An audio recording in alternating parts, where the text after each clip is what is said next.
Good afternoon and welcome to KUMB TV's Eyes Up Mother Brown. We are back once again for another Premier League clash between West Ham United and this afternoon Fulham. Our hosts at Craven Cottage down there by Putney on the River. Shut up, man. Shut up. Stop talking to yourself. We are back once again for another Premier League. Do it every week. You'd think I'd have figured it out by now. Anyway, how you doing, folks? Good to see you. Well, I can't see you actually yet. Let's see if I can see you.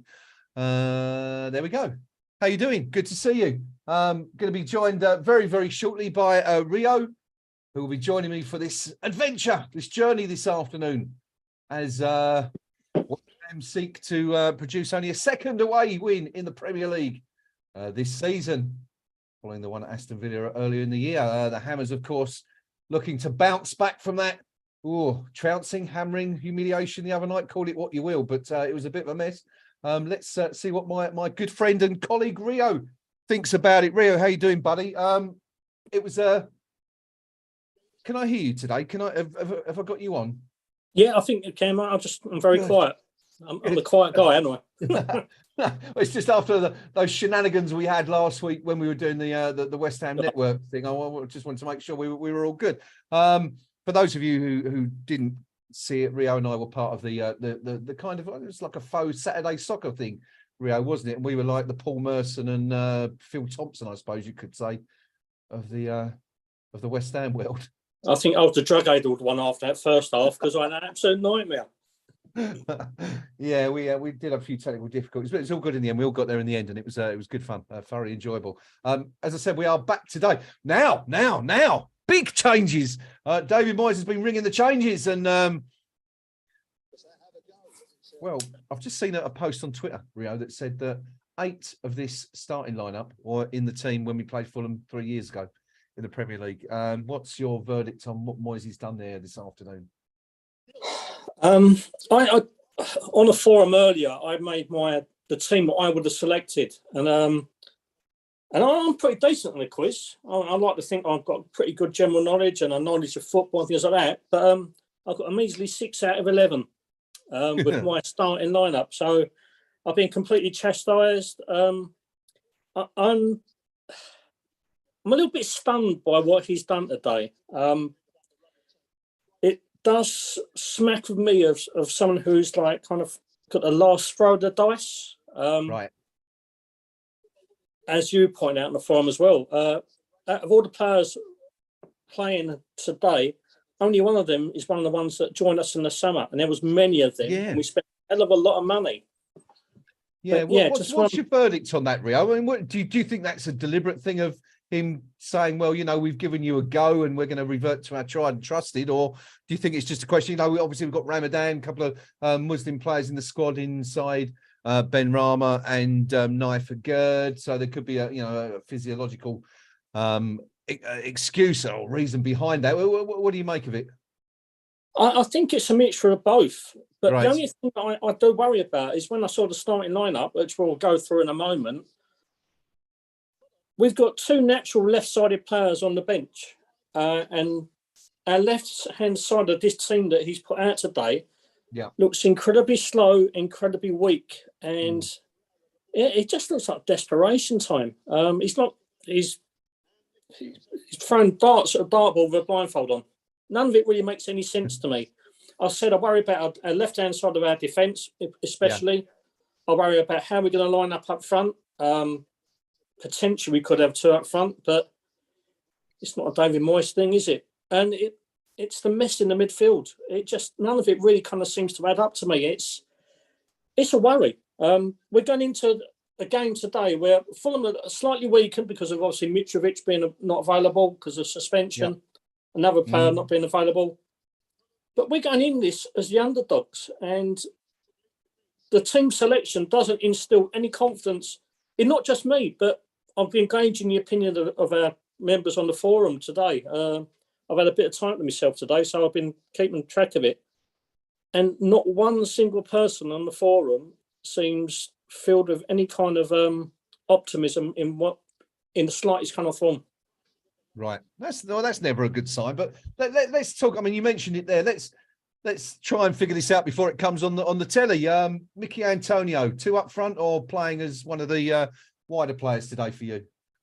Judging by Moyes' comments in one of his pressers, it may lead to seem as if he's going to play up front alongside Ings, which does Dan Ings the world of good because he isn't suited to a lone role up front, particularly not with us. But it's just not a Moyes kind of lineup. He's never really utilised that kind of formation in all his kind of managerial career. And after the debacle Wednesday night, have we really had any kind of time to work on a two up front kind of formation? The games are coming thick and fast. I just don't see where we've had time to kind of implement this on a training ground, let alone in a Premier League game where we're fighting for survival. Yeah, no, that's a good point. Actually, with such limited opportunity to practice, it'll be an interesting one to see just how familiar the players are with this particular lineup. I can tell you actually that we're not the only fan base who are kind of quizzical with regards to the lineup. Now I'm just seeing the graphic come up on my live stream, and they've got Antonio as left of an advanced 3 there, with Ings playing as a sole striker. So we'll keep an eye on that and just see if that's true. I mean, if that is the case, it'd be interesting. When we were doing expected lineups for the Southampton game on the West Ham Network forum last week, I suggested that perhaps we might be worth giving Antonio a run out wide because we know that he's very, very good.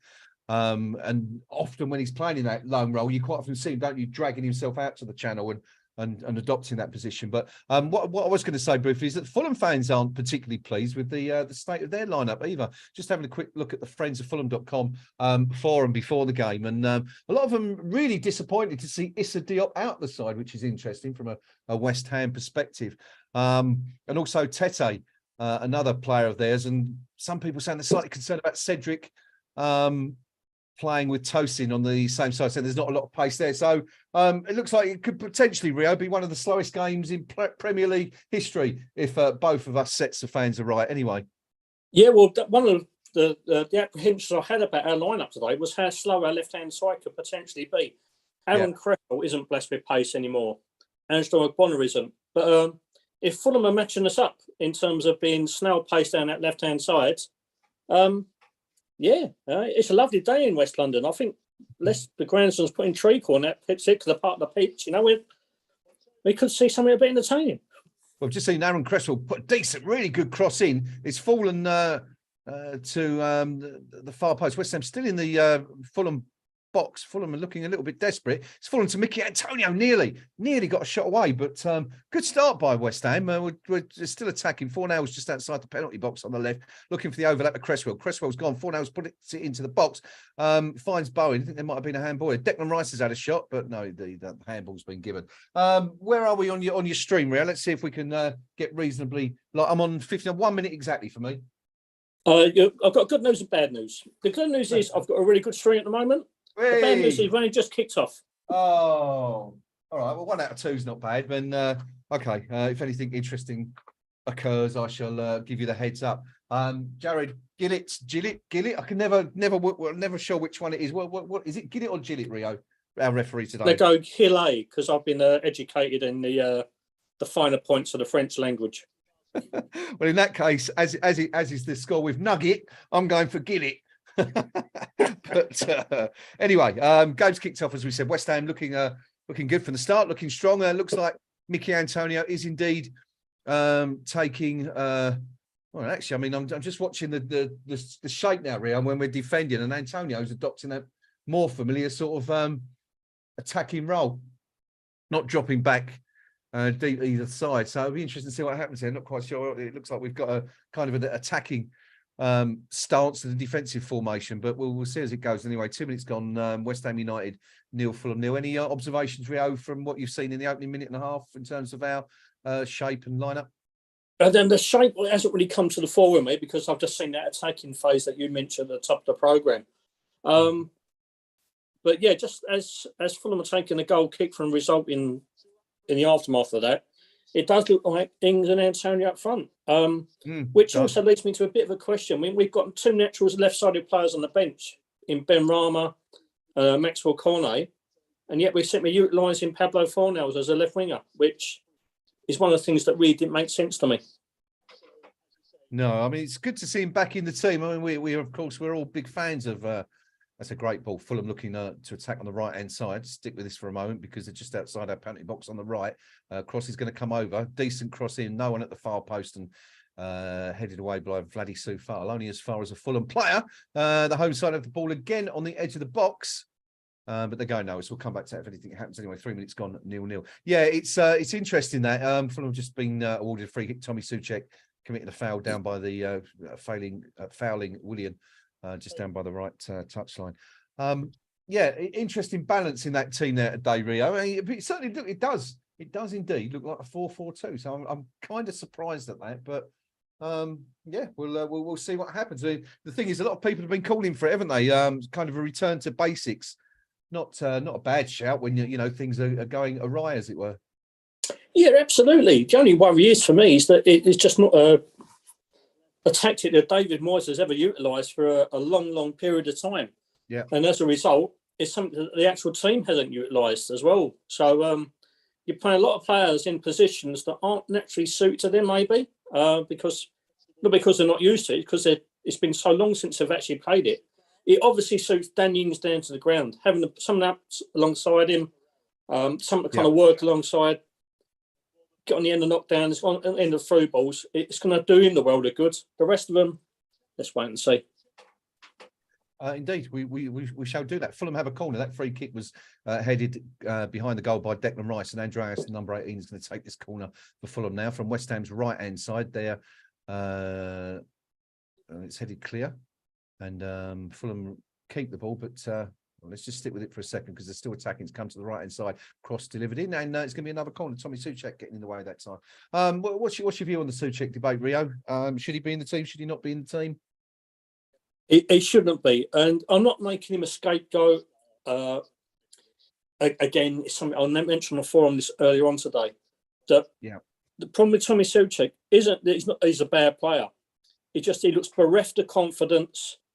He's been shunted around in so many positions, ain't to accommodate Declan Rice's kind of forays forward last season. And this season, he's being played almost as an auxiliary, like the number 10 Fellaini role. But we're aimlessly pumping balls up towards him. And if it doesn't stick with him, which it hasn't, he looks a poorer player than he actually is. It's not fair on him. He's clearly absolutely shattered. He's clearly played too much football in the last 18 months, 2 years. He's woefully out of form. He's not a bad player, and I hate to see some of the pelters he's getting from our support, but he desperately needs a break. There's an awful lot of people ask the question, what does he actually bring to the team? So the other night when you was at the ground, we'll come back to that in a minute, actually, but I was kind of doing a Soucek watch in the second half, and unfortunately it lasted about 15 minutes because he was substituted. So maybe we can do that again today. Just keep an eye on him and see if we can figure out exactly what he is doing positionally and what he brings to the team. I've just seen him putting a great tackle 7 yards out, Fulham ball coming to the box. Soucek managing to hook it clear, get it away from danger. But yeah, let's sort of keep an eye on it. Now, I did mention briefly Wednesday night there, Rio. It was a big occasion for you. For one particular reason, although it was a bit of a damp squib, I suppose, at the end of the day. But for those who weren't here, and we'll come and say hello to everyone in a minute, but for those of our subscribers and viewers that weren't here the other night, do you want to tell them why it was a special occasion for you? And yeah, it's just a personal milestone, and I'm not fronting myself up as any kind of super supporter because I know for a fact a lot more people have done a lot more games than I have. They've probably just not been geeky enough to keep a track of it, but I hit 1,000 games on Wednesday night. It wasn't the way I wanted to do it for various reasons, and obviously the result was one of them. But there's variants that come into play in my life over the last 18 months, 2 years, which have really kind of had a bit of an effect on me. So it wasn't the way I wanted to celebrate 1,000 games, but I want my head testing, basically.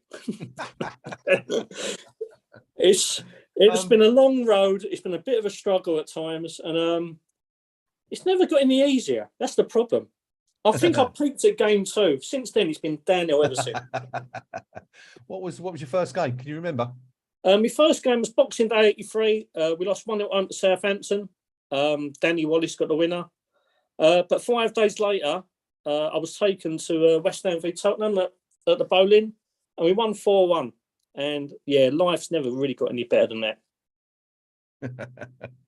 1,000 games. Well, I mean, you might play it down, but I think that's a wonderful achievement. I'm sure there are quite a few regulars that have achieved those numbers over the years. But I mean, you work that out. I mean, if you're, what do we play? 38 games a season, couple of cup games here or there, maybe say 42 games on average a season. You're still looking at about what, 24 years continuous support, which is that's pretty damn impressive, I think, mate. In anyone's, and I hate to guess what sort of cost has been involved in terms of season tickets and travel and beers and pies and whatnot, but probably cost you a small fortune over the years. Do you think you've had your value for money?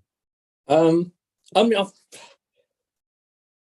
this might come to the fore a bit again in the next week or so, because I submitted a little bit of an article to Gray, and he might publish it, he might not, because it weren't their greatest, but I wouldn't swap any of the kind of experiences I've had, because I made so many great friends for football. I've had so many things that are so memorable, have brought me a lot of fun, a lot of laughter.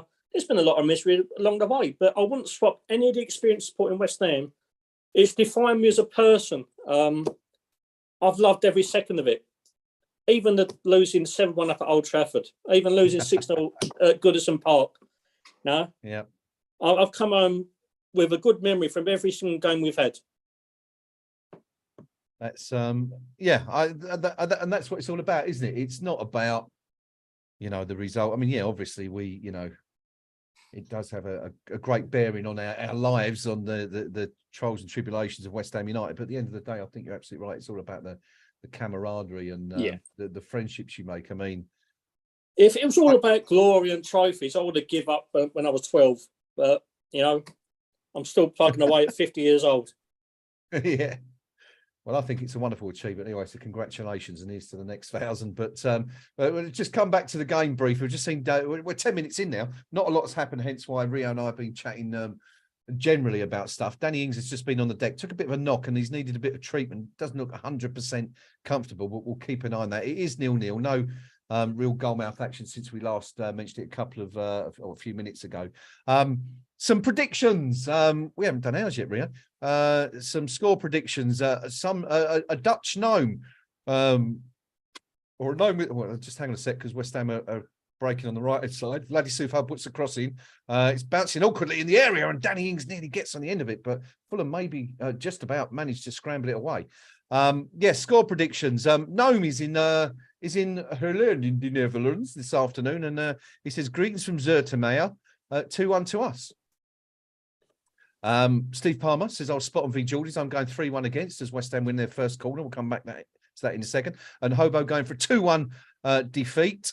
That's about it in terms of score predictions. If you're watching on the live stream and you haven't got your prediction yet, feel free to do so. It's still 0-0. We'll let you do that. We'll come to Rio for his in just a moment. But before we do that, we're going to just have a quick look at West Ham's corner. First corner of the game in the 12th minute. It's going to be on our right-hand side. For some reason, we're seeing a lot of replays. Oh, here we go. So Jared Bowen with it, hand up, delivers on the edge of the 6-yard box. Bonner went up there, couldn't quite get it. And then we've just seen a moment of comedy where Pablo Fornals has tried to volley the ball and just fell on his backside, missed it completely. But fortunately, West Ham have managed to get possession again, and that'll be a free kick to West Ham, because that's a really good ball by Aaron Cresswell to Fornals on the left wing, and he's been unceremoniously dumped on the floor. Surely that's going to be a free kick, referee. Is it? Yeah, it is. Mr. Gillet is marking the turf. 12 minutes gone, Rio. What do we make of this new formation, this new look West Ham, you could say, so far? Well, after Wednesday night, anything's an improvement. we actually haven't looked too bad, what I've seen of it. I lost my stream after speaking too soon earlier about the quality of it. But I'm back on now. It's been a much more promising performance than I would even anticipate before the game. So, yeah, at the moment, it's not misfiring, is it? No. And after the trials and tribulations of the last, or Wednesday especially, in the last few months, anything that doesn't misfire from a West Ham point of view is a positive. Aaron Cresswell's just put the free kick in. Declan Rice had a really good chance, I think, to get a header on goal, but kind of mistimed it slightly. I think it's a better chance than maybe you can have a look at this one, Rio, with the benefit of a few seconds hindsight, but just have a look and see what you think about the header from Rice. I think he could have done better there. I think he's mistimed that slightly.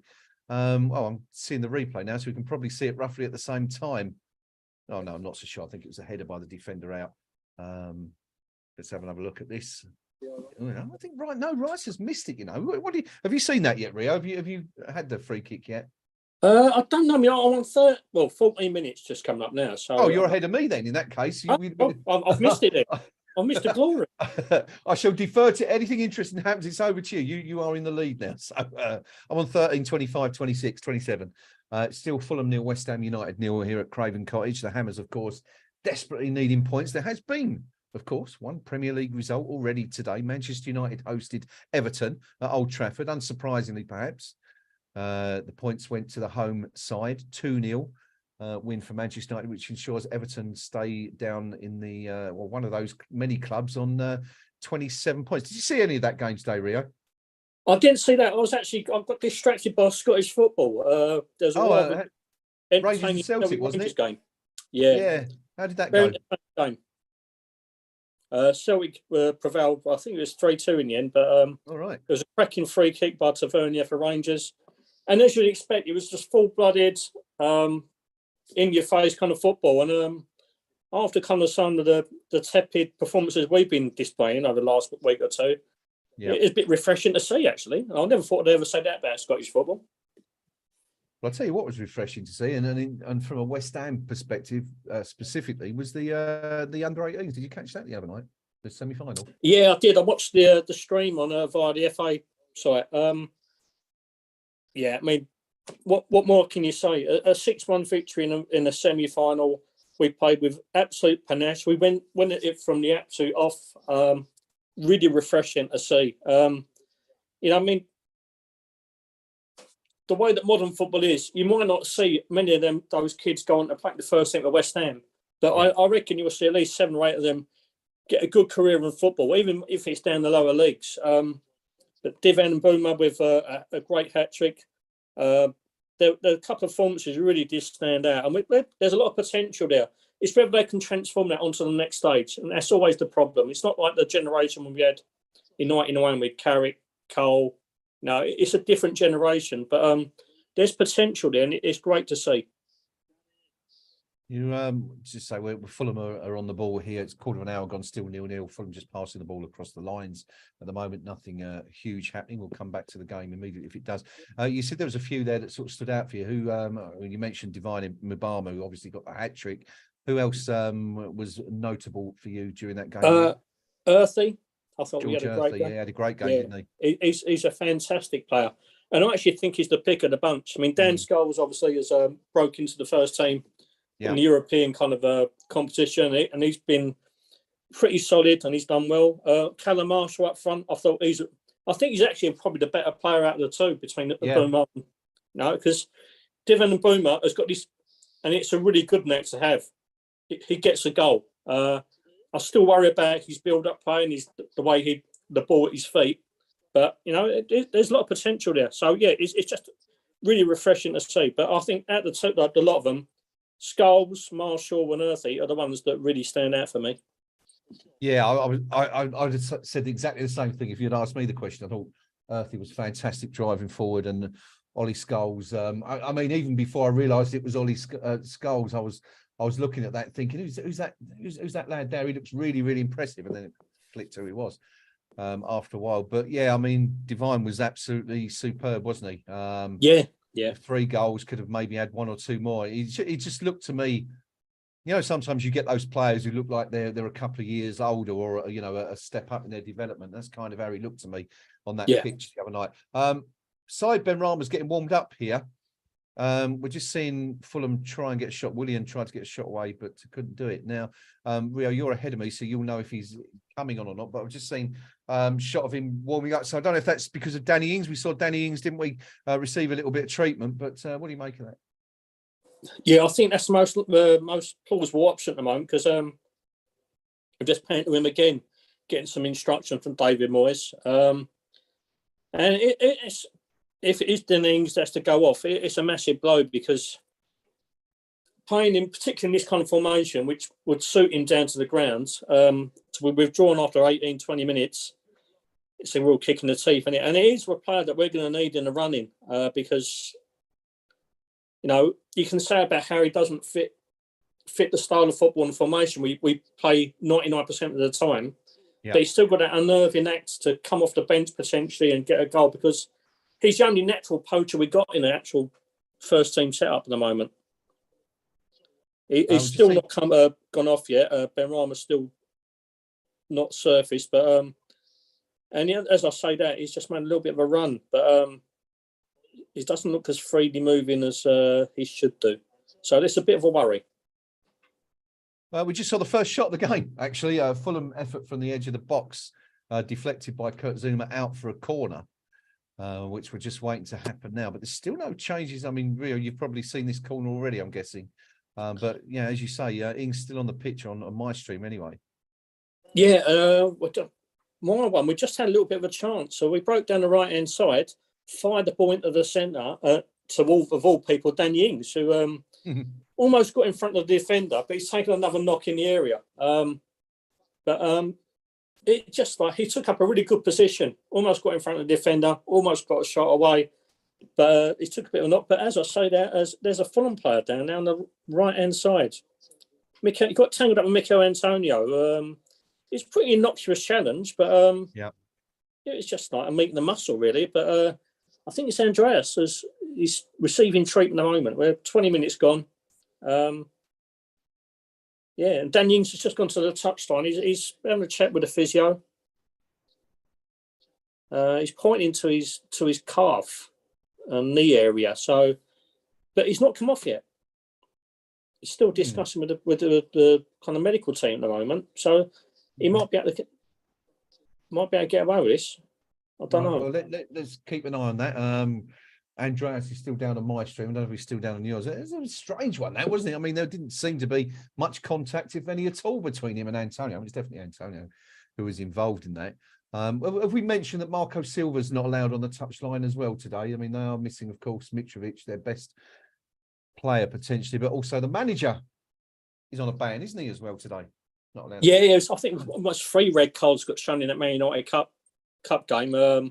Obviously, Mitrovic is the biggest one for them, and it's a hefty ban, wasn't it? 8 games. Yeah. But Marco Silva not allowed on the touchline, and he's taken that position in their brand new stand, which is on the banks of the Thames. It's a ground that needs modernisation. They've actually made a quite good job of it, what I've seen, but it's still not fully open, which is a bit of a surprise to me because they've been working on that for about 18 months. Yeah, it seems to be taking forever, doesn't it? You've seen stadiums built in less time, but how's Andreas looking, Rio? Is he back on now? Yeah, he's back on the pitch. The game's resumed. Even Danny Ings is still on the pitch. So, these modern footballers, they're both making a meal out of it. No change at all then. We're just coming up to the halfway or the midway point in the first half. It's still Fulham 0, West Ham United 0. We've had one shot, as far as I can recall, one effort on goal so far. That Fulham shot a few moments ago that was deflected wide because of the Zouma interception. West Ham yet to create anything. But I just noticed that. I mean, we were talking about when you mentioned, Rio, that Danny Ings got a little knock again in that last attack. That just kind of, I had shades of 2021 when I saw West Ham pick the ball up there and break forward in numbers. Not seen that a lot lately, have we? But, it looked very much like the kind of football that we were employing when, what's his face? Go on. Go on. 1-0 up, on goal. We broke down the right-hand side. The ball got fed into the box.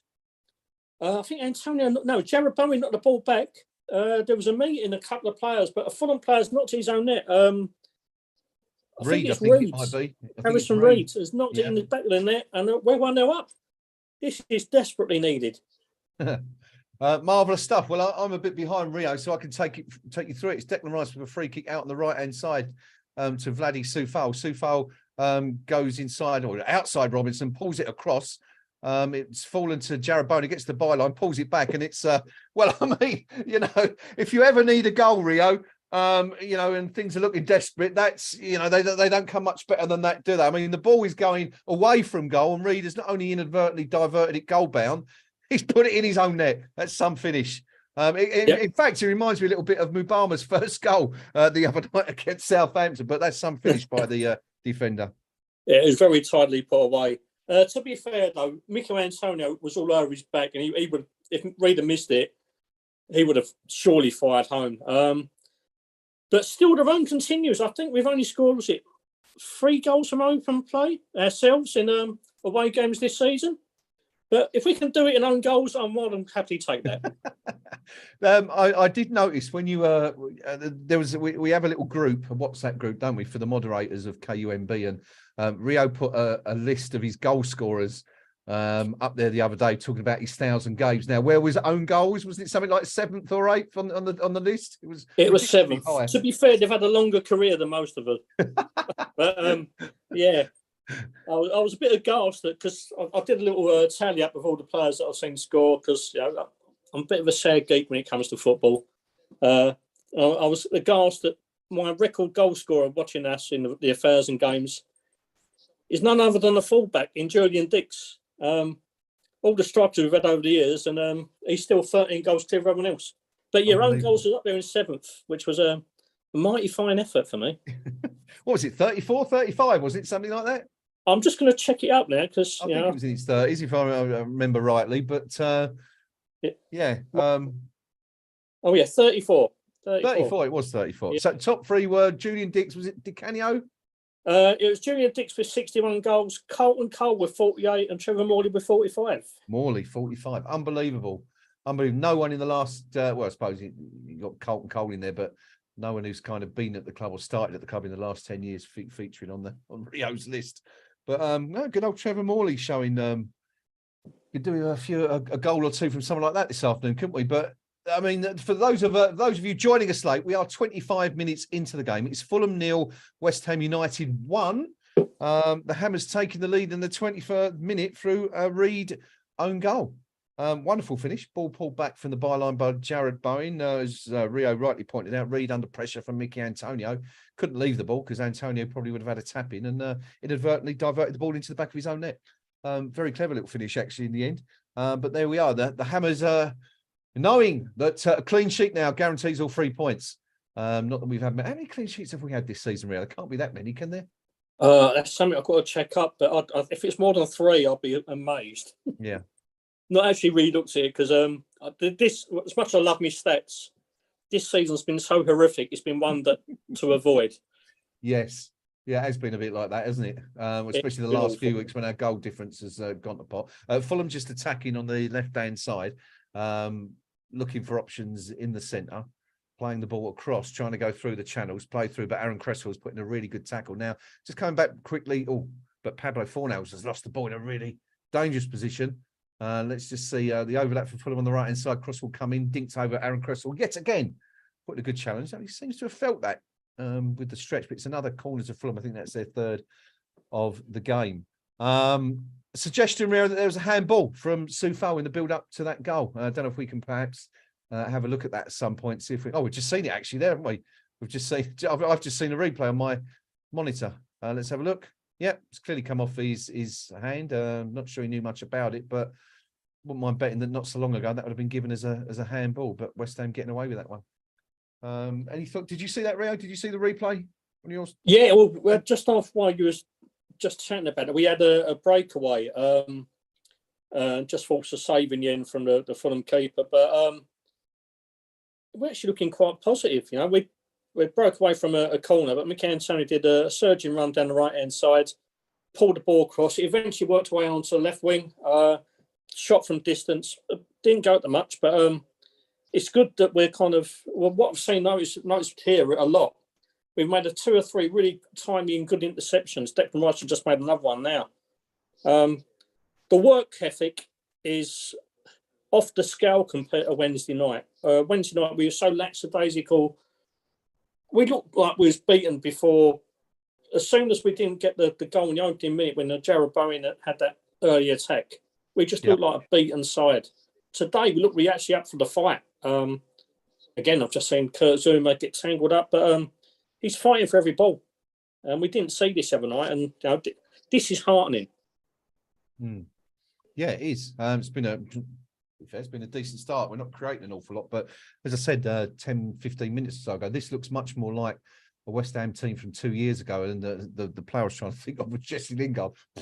Just completely left my head just before we scored the goal. But you know, we look like that. I think we look a lot more enterprising and direct on the counter, which is something we haven't done an awful lot of since Lingard went back to Manchester.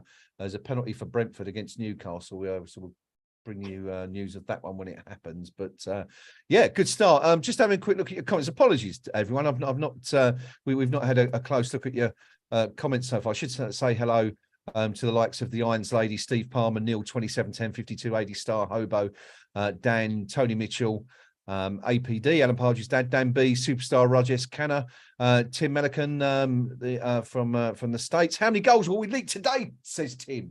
Well, hopefully we can carry on like this, Tim. None so far. So let's hope we can pull off an improbable and rare clean sheet. Just seen Kurt Zuma go down with a bit of a knock. We'll have a look at that in just a minute. 80 Star, I think I mentioned you. Richard Van's in the house as well. Tony Mitchell as well. Up to 12 fire goal difference, says Tim Melican. What a jump. That'd be something else, wouldn't it, Rio, if we could finish the week after we've had in 12th position. It would be an absolute miracle, to be honest, wouldn't it? Just a couple little asides on top of that. I've just checked up. We kept 6 clean sheets this season in the Premier League. 6. Okay. Yep. More than I thought. It's like triple what I thought it'd be. And also going back to, we had a little mention of Trevor Morley earlier on. I've got a little story about him, which if you want to do that at half time, probably be better actually. But yeah, it's an interesting little thing that he come out with. Okay, this is a recent anecdote, is it, rather than something from back in the day? Yeah, very much so. Yeah. Okay, all right. Well, we'll come back to that in a minute. Half hour gone. We are exactly a third of the way through the game. I'm just seeing West Ham break into the box. I'm fairly certain nothing happens because I haven't seen Rio jump out of his chair in excitement in the last couple of minutes, and indeed that's the case as we see Fulham break. Yeah, 30 minutes gone. It's still Fulham. Neil, West Ham United won. The Hammers take the lead in the 23rd minute own goal from Reed. Not much creatively from West Ham apart from that. Lots of hustle and bustle. Worked hard, but haven't found an awful lot of space in the final third. Declan Rice did have an effort from the edge of the box a couple of minutes ago, 28th minute, which forced a save from Lino. But apart from that, it's been pretty slim pickings. Fulham have only had one shot, I believe, so far. We'll get the BBC stats up in a minute and just have a look at the possession. I would wager Fulham will be ahead. But it's been a decent start for West Ham. Anyway, looks like most people are a little bit surprised that we've come here and led so far. But Danny Ings, anyway, we haven't seen a lot of Tommy Souček. I'm trying to keep an eye on him. The game keeps kind of passing by, which is pretty much what people have been saying for the last year or so, unfortunately. Yeah, I've seen one kind of not a tiny interception, one little pass forward, which was decent, but he just looks like a shell of his former self. He looks like, as I said at the top of the show, he looks bereft of confidence, and no matter where you try and play him at the moment, he just looks lost. He's had a lot of football over these last 2 years, and he's one of the players who he's one of them always tried and trusted, and you can see why. But he desperately looks like he needs a break. One of the things I said in my predicted lineup on the forum earlier, that Tommy Souček needs a rest, and I would have actually played Pablo Fornals in. I would have played like the typical Moyes lineup, 4-2-3-1, but with Fornals as the attacking focal behind the main striker. Obviously, we've gone 4-4-2, but I still maintain the only reason Tommy Souček is playing week in, week out is because of his height, and at times it makes us a lazy team because we look for his height when he plays further forwards. It's a lazy out ball, and because we're so desperate at times and so bereft of confidence, it's the obvious out ball, but he's not winning anything. No, the game does generally seem to part. I think there's a lot in that what you say actually about his height being an issue. It's I've just seen him just win a throw in for us, kicking the ball cleverly off a Fulham player, which is about the sum of his involvement so far today, I think. But yeah, it just I get it, right? I mean, I understand what people are saying about Souček's lack of involvement or creativity, but I just, I don't know. I find it all a little bit sad because I've got a lot of time for the play, you know, the player and a man. He seems a really lovely guy, and a bit like Vladdy Sufal seems to be one of those players who just wants to give his all for his club. You know, it's not about earning like, you know, an awful lot of money, and I'm sure that's nice, but he seems to be one of those kind of players who just generally wants to play football and succeed. And it just disappoints me a little bit when I hear the booing, you know, when his name's called out for a substitution, that sort of stuff. But in modern day football, isn't it? I guess, you know, it starts at the manager, and no one's really, you know, no one's excused a good booing or roasting if they're perceived not to be playing particularly well. But anyway, back to the game. It's 33-33 on my stream. I'm a bit behind Rio.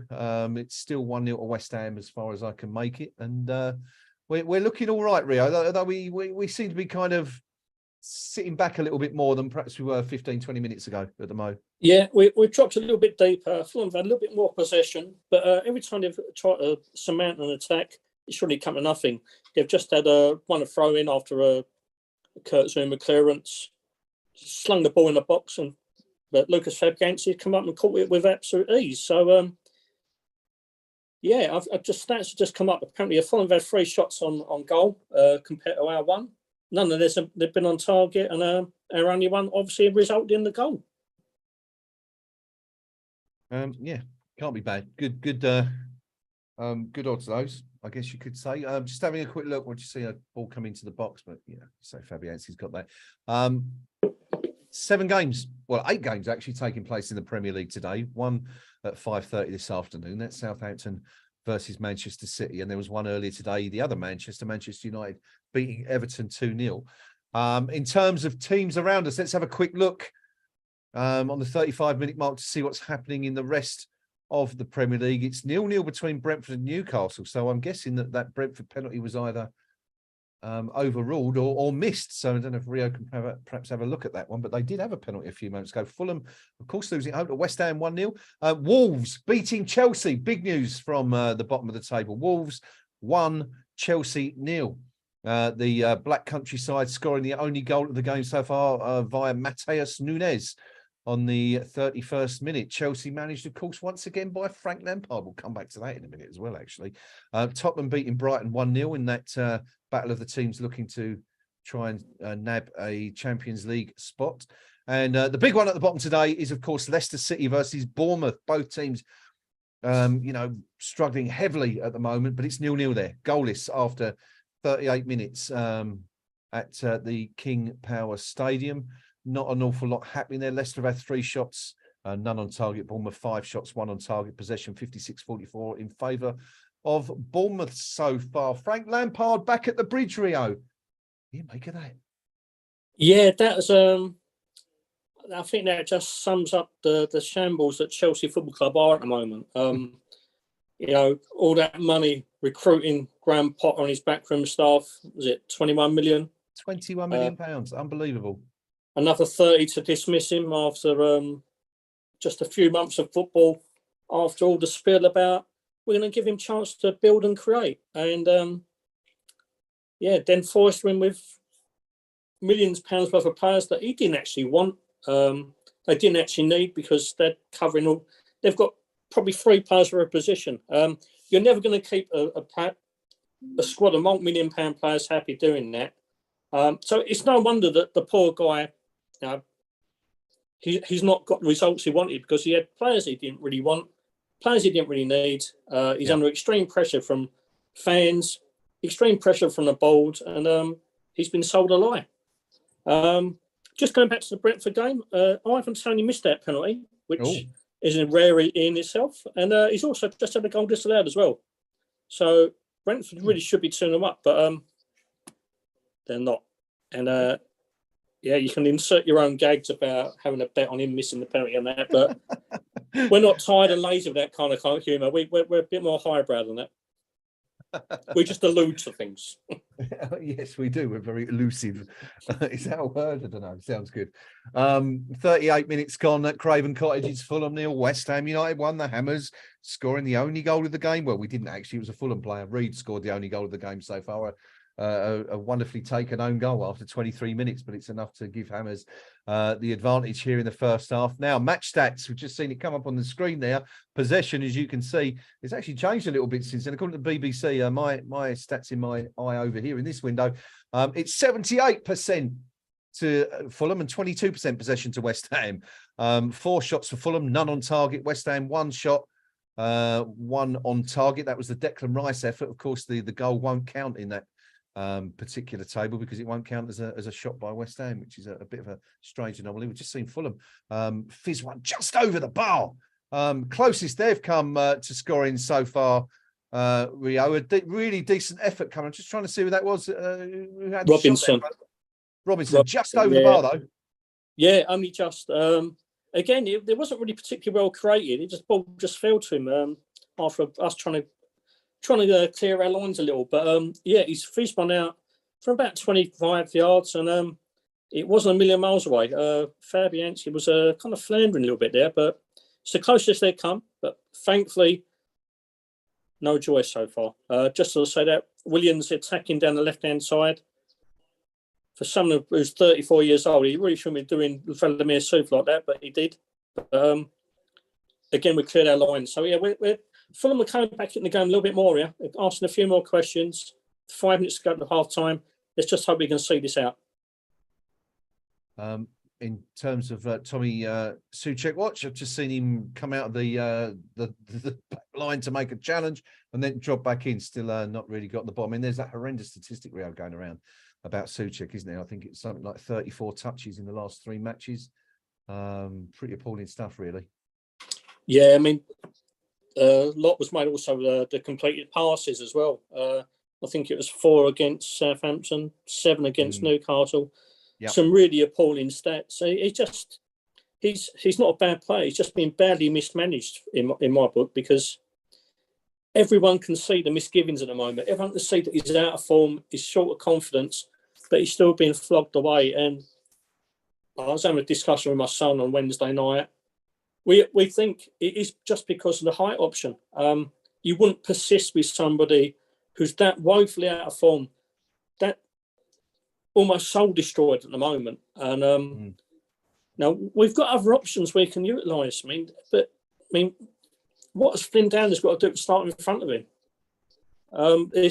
It just makes no sense whatsoever. And the worry is, as we touched upon earlier, that if his form continues to be so bad, we know where West Ham fans can turn. And it's a modern day era of West Ham fans who frequent home games nowadays. And they're a lot more savage than we used to, and not as forgiving as we used to be. So, you don't want to leave an indelible mark of being a bad player when you're not. You're a wholehearted player. You're a player who gives everything. You're a player who's really grateful to be out there. You're a player who, utilised in the right position, can give a lot. And he's been destroyed. Can't argue with that. Big news coming in from the King Power Stadium, even. Bournemouth have taken the lead. Leicester, Philip Billing has scored the opening goal of the game there in that huge battle at the bottom of the table. In the 40th minute, Billing scoring.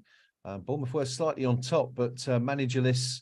Well, I think they're managerless still, aren't they, Leicester? I don't think anyone's taken that job on. But yeah, and in terms of how that affects the table, Leicester would, if the results remained as they were for the rest of the day, Southampton would be bottom, Leicester 1 from bottom, and Everton also back in the bottom 3, with West Ham up to 13th as things stand with 31 points. Bournemouth will be up on 30 points from 30 games.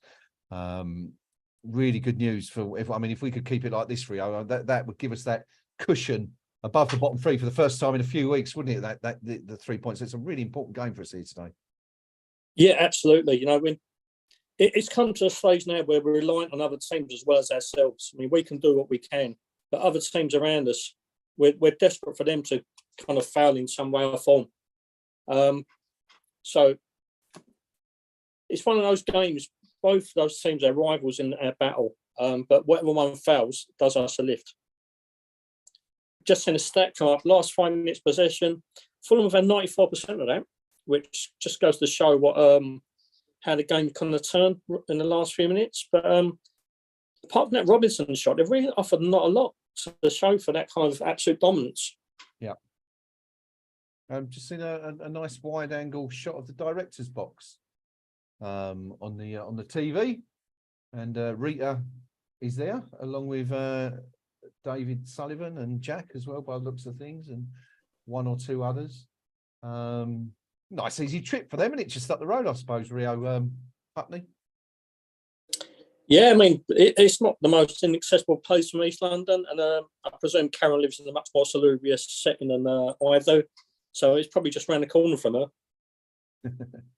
Yeah, very much so. We're rapidly approaching half time anyway. I think Rio will be on about 44 minutes on his stream. I'm 43 and a half, but what we can tell you is that West Ham still lead by 1-0. The only goal of the game coming in the 23rd minute, own goal for West Ham, or scored on behalf of West Ham. And interesting question, actually. I've just seen, well, let's just see Pablo Fornells. Oh dear, he's had a howler there and put the ball into touch. Less said about that, the better. AD Star, Rio, says, I reckon we need about 35 points to stay up this season. What do you reckon is going to be the cut-off point for safety? We're having another chat about this the other night.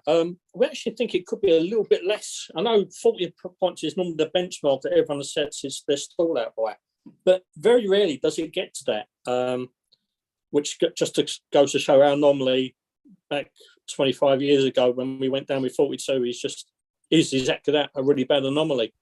I think 33, maybe, because nobody seems to want to take a trip out of the bottom three and the bottom echelons of the table by the scruff of the neck.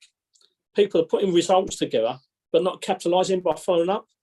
It's always kind of a little bit scruffy, and you pick up a result one week, then collapsing after 3 or 4 games. So, but with the business end of the season, it's looking like it could be a really low kind of threshold this year. Tommy Soucek watch, just seen Tommy Soucek make an interception, and although West Ham have lost the ball pretty much straight away again. Anyway, yeah, I'm not so sure. See, funny enough, a few weeks ago I was looking at this and seeing all the bottom teams pick up points, and I'm kind of thinking, well, is this going to be another season where, it goes to sort of 38, 39? But you're absolutely right. I think the point you made there is the key one, is that normally at this stage of the season, you see 1 or 2 teams, don't you, who manage to put a sequence of results together and kind of shoot up the table and out of danger. We've not seen that at all this season. Nobody's managed to put a decent run together, hence why, everyone from kind of, well, I mean, Palace, it would be Wolves downwards if they were to win today, could still potentially be relegated. So, yeah, I kind of think between you and AD, you're probably around right, maybe 34, 35, 36 this year. I don't think it's going to take too much, which means, of course, if we can win this one today, then we'd be looking at maybe another couple of wins for safety, which makes things a lot easier anyway. Yeah, I certainly think after this, if we can get 35, 36, I think we've given ourselves a really good chance. We don't necessarily deserve it, but it's just one of them really weird seasons where there's 2 teams really kind of far apart at the top of the league, but everyone else has been incredibly average. But down the bottom, as you rightly say, someone gets a result one week, like Bournemouth, a really case in point. They're beating Liverpool the other week. Did they follow it up with another decent result? No, they capitulated the week afterwards. It's a very weird season. And to get to this stage when there's still so many teams in danger of the drop, I can't remember it ever. It's such a strange season. Yeah, it is a very, very interesting one. You certainly never get this many teams involved in a relegation. Is that? I mean, what does this tell us about the Premier? I mean, it's half time, by the way. West Ham leading at the break 1-0. What does this tell us about the Premier League, Rio? Does it mean that the teams are kind of levelling out a bit, hence why there's not such a huge disparity between the bottom half, or does it indicate that the top 4 or 5 clubs, the elite clubs, shall we say, are perhaps extending the division between themselves and the rest of the league? What do you think? I just think it's a hangover from COVID, because there was a lot of football played in such a short space of time. And there didn't seem to be a real knock-on effect from that. But I think it's kind of panning out this season. Also, it's a weird one with the World Cup being so late in November, December, rather than in the summer. Yep. I would never have thought that Arsenal would be in the position they are. It's not a great Arsenal side in my book, but for them to be playing so well and have so many points is a real strange one. And I think that's the biggest indication for me that this is just one of them really weird years, because Arsenal should be nowhere near the top 3 or 4. I actually had them down the struggling. I thought, what with having European competition back again, and not really got a massive squad. They've got away with a lot of injuries. It's just a really weird season. I think a bit of hangover from COVID. The World Cup's played a factor. And I still think that if Arsenal win the league, it's a signal for me to give up football. Imagine what Chaz would have been saying about the same thing. Just imagine you two on here talking about the joys of Arsenal winning the Premier League. Anyway, half time, as we said, at Craven Cottage, Fulham 0, West Ham United 1. Not an awful lot of action in that first half, really. The only goal was scored in the 23rd minute. It was a good West Ham move down the right-hand side. Now, Vladimir Soufal, handball or not for you, Rio? Not for me, because it means that we're winning 1-0. But even from a footballing point of view, no, I don't think there was any kind of real intent there. So, yeah, I'm more than happy for that time to kind of ride. Well, the referee and the linesman and the VAR team saw it exactly the same way. No need to review it and pull it back for a handball, even though there was clearly contact by Soufal's arm. He got to the byline, balled it across. It was cleared as far as Jarrod Bowen, who again hit the byline, tried to pull it back, looking for Mickey Antonio. Reed managed to get his foot in the way to stop that pass being completed, but as we said, inadvertently turned the ball somehow into his own net. And that is the difference between the two teams. There's not been an awful lot of action, really, apart from that. Just a quick look at the match stats tells us that Fulham have enjoyed the vast majority of possession, 78% to West Ham's 22%. Shots-wise, 7 shots from Fulham in that first half, not hit the target at all yet, which again is generally a good indication of West Ham's defensive prowess, I suppose you could say, limiting the opposition to shots from distance rather than any clear-cut opportunities. West Ham 1 shot so far, 1 on target. That wasn't the goal. As we said, that won't count in West Ham's shots column, because it was an effort by a Fulham player. Declan Rice it was who had West Ham's only attempts at goal in the 28th minute. Cut inside, tried to curl one in from the left-hand side of the penalty box on his right-hand boot. It was on target, it was going inside the left-hand post, but goalkeeper Leno managed to get down and get a hand on the ball to prevent it from going in and doubling what would have been West Ham's advantage. So there it is at the first half. Not an awful lot happening. Shall we have a quick look at the respective forums? I'll have a quick look at the Friends of Fulham forum. I mean, it's not very busy. You've got to say the match thread over there. I don't know if that's because they're losing or whether it's just general apathy because they're supporting Fulham or some other reason. But there were some concerns, weren't there? We mentioned at the top of the show that they had some concerns about the lineup. Now there really is nothing going. I'm very surprised at how few posts there are on their forum. But yeah, as you can understand, they weren't particularly pleased to see their team fall 1 goal behind, and there are a few comments to that effect being posted on there. Someone questioning the starting 11, Woolly Mammoth, saying that if in the second half we're still behind chasing the game and Silva brings on the players he's left out to get a result, why didn't he start them if he thinks they can get a result in the final 20 minutes or so? It makes no sense at this stage of proceedings. Some people thinking that the changes were as a result of the defeat at Bournemouth last week, because Fulham's form hasn't been that great at all so far. Rio, have we got the KUMB.com forum match thread up to see what the Hammers fans are saying? Yeah, I've just broke into the final page on the thread. I mean, before the game, it was up to about 22, 23 pages. Since it's been underway, the game, And this could be an absolute record given the kind of indignation about the starting lineup. We're only up to about 37. So there's been very little traffic, probably because we're winning. But just a few things to point out from the final page I'm looking at. Take it easy, but a few posters went very quiet when after we took the lead. Masters pointed out that Souček only made 3 passes in that first half, which we've touched upon already, so we won't go into that anymore. SpongeBob's Pence has put, we've stopped Fulham creating anything of real note, so that's a massive plus. It's a lucky goal for us because we've been so dire on the ball. He can't wait for the season to be done and dusted with. NW8 Hammer helps if your striker can get same side on the same side of the pitch as everyone else as the ball, and is kind of been moaning a little bit of movement from our front too. Peaches have put Ings is clearly still carrying that knock. Antonio's looking a little bit lazy. So we're carrying a couple of passengers in him and Souček at the moment. And Georgie Paris has put, we're signs of a good side playing incredibly badly but winning, which, to be honest, after playing well and losing for a long, long time in my West Ham supporting career, I wouldn't mind taking a scruffy 3 points once in a while.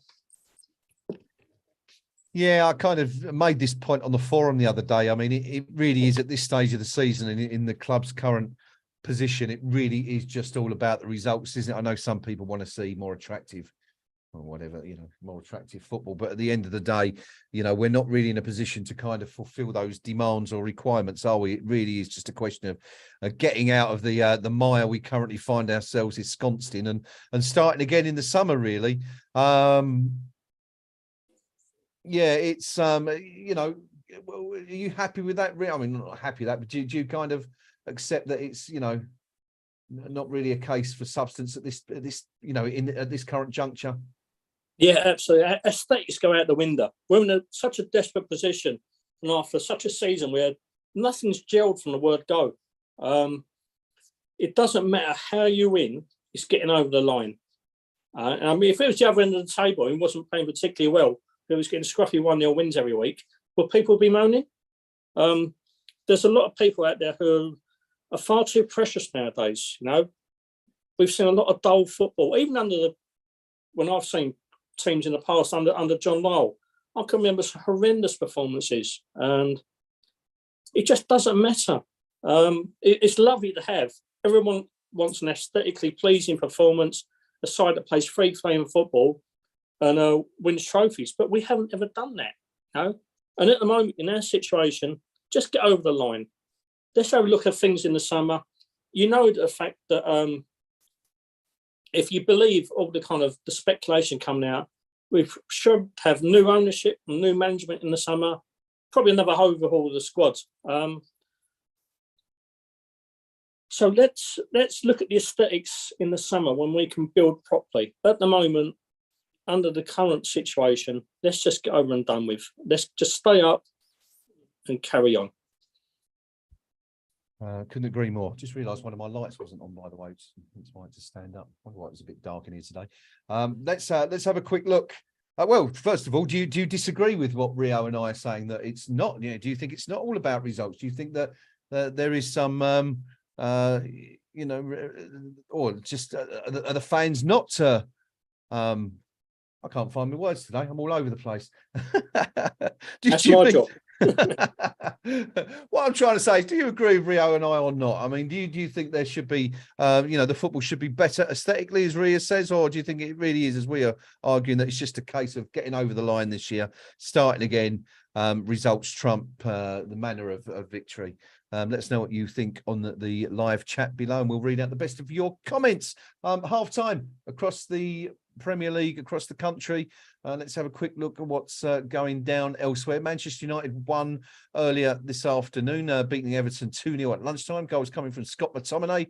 Of course, a player who's been linked to West Ham in the past in the 36th minute, and Anthony Martial, another player who's tenuously been linked with a move to West Ham in the past, scoring the second and decisive goal in the 71st minute. Lots of attempts at goal in that particular game. Manchester United 29 shots, 11 of which were on target, and then Everton mustered 15 shots themselves. Unfortunately, only one of those was on target, but not bad, not bad. 44 shots on target in a game, plenty of entertainment. It's 0-0 between Aston Villa and Nottingham Forest at Villa Park this afternoon. A fairly even game. This is kind of the other end of the spectrum in terms of, this is more like a West Ham kind of first half. Villa 3 shots, 1 on target. Forest 2 shots, 1 on target. Villa pretty much in control with 70% of possession in that game and outpassing the visitors 223 to 97. Brentford lead Newcastle 1-0 at half time. Ivan Toney did get his goal in the end, and it did come from the penalty spot. Rio was telling you earlier on that Tony missed a penalty, and did he have one ruled out as well? Did you say, Rio? Yeah, he had a goal disallowed. So goal disallowed as well. Up until then, he's not had a good day at the office. Well, it's kind of turned around for him, hasn't he? Because in the first minute of added on time, at the end of that first half, he's been given a second penalty and scored. Fairly even game. Brentford 6 shots to Newcastle's 2. Newcastle still yet to find a shot on target in that game. Elsewhere, Fulham 0, West Ham 1. Of course, we know all about that. Wolves still leading Chelsea 1-0. Mateus Nunes scoring the only goal of the half there against Frank Lampard's Chelsea. Chelsea kind of enjoying the lion's share of possession, 55-45 in that one, although Wolves have 5 shots to 4, 3 shots on target to Chelsea's 1 so far. Tottenham were leading Brighton at 1-0. Song Heung-min scored the opening goal after just 10 minutes. However, they've been pulled back. Lewis Dunk equalising for the Seagulls in the 34th minute to make that 1-1 at the break. Tottenham actually been battered a bit in that first half, probably. Looking at the stats, quite lucky to be level. Tottenham's 37% of possession compared to 63 for the visitors for Brighton. Brighton 10 shots, 4 on target. Spurs 4 shots, 1 on target. So the visitors definitely looking the stronger side. And the only other game starting this afternoon, of course, as I said, we had Southampton and Man City at 5:30 this afternoon, another game that will affect the relegation battle. But elsewhere, it's Leicester 0, Bournemouth 1. We touched on it a few minutes ago. Philip Billing scoring the only goal of the first half there at the King Power Stadium in the 40th minute, 5 minutes for the break. Pretty even stuff in terms of possession and shots. Leicester still to have a shot on target. Bournemouth have had a couple, but it's kind of the sort of fare you would expect from two teams really struggling at the foot of the Premier League. Craven Cottage we return to now, Rio and I, for the second half. The players just beginning to come out of the changing rooms. It's Fulham 0, West Ham United 1. Put yourself in David Moyes' position, if you will, for a moment, Rio. Ignore the catcalls and the heckling and the abuse from social media. What are you telling your players at the break there? How are you approaching this second half? I'd actually just say, can you try and get the ball on the deck a little bit more, try and be a bit more composed. Defensively, we've been fine. We're just not creating enough and not attacking on the break well enough at the moment. We're not getting Pablo Fornals involved. He's a bit isolated on the left-hand side and he looks a bit rusty. So it wouldn't surprise me if he went off about the 55, 60-minute mark.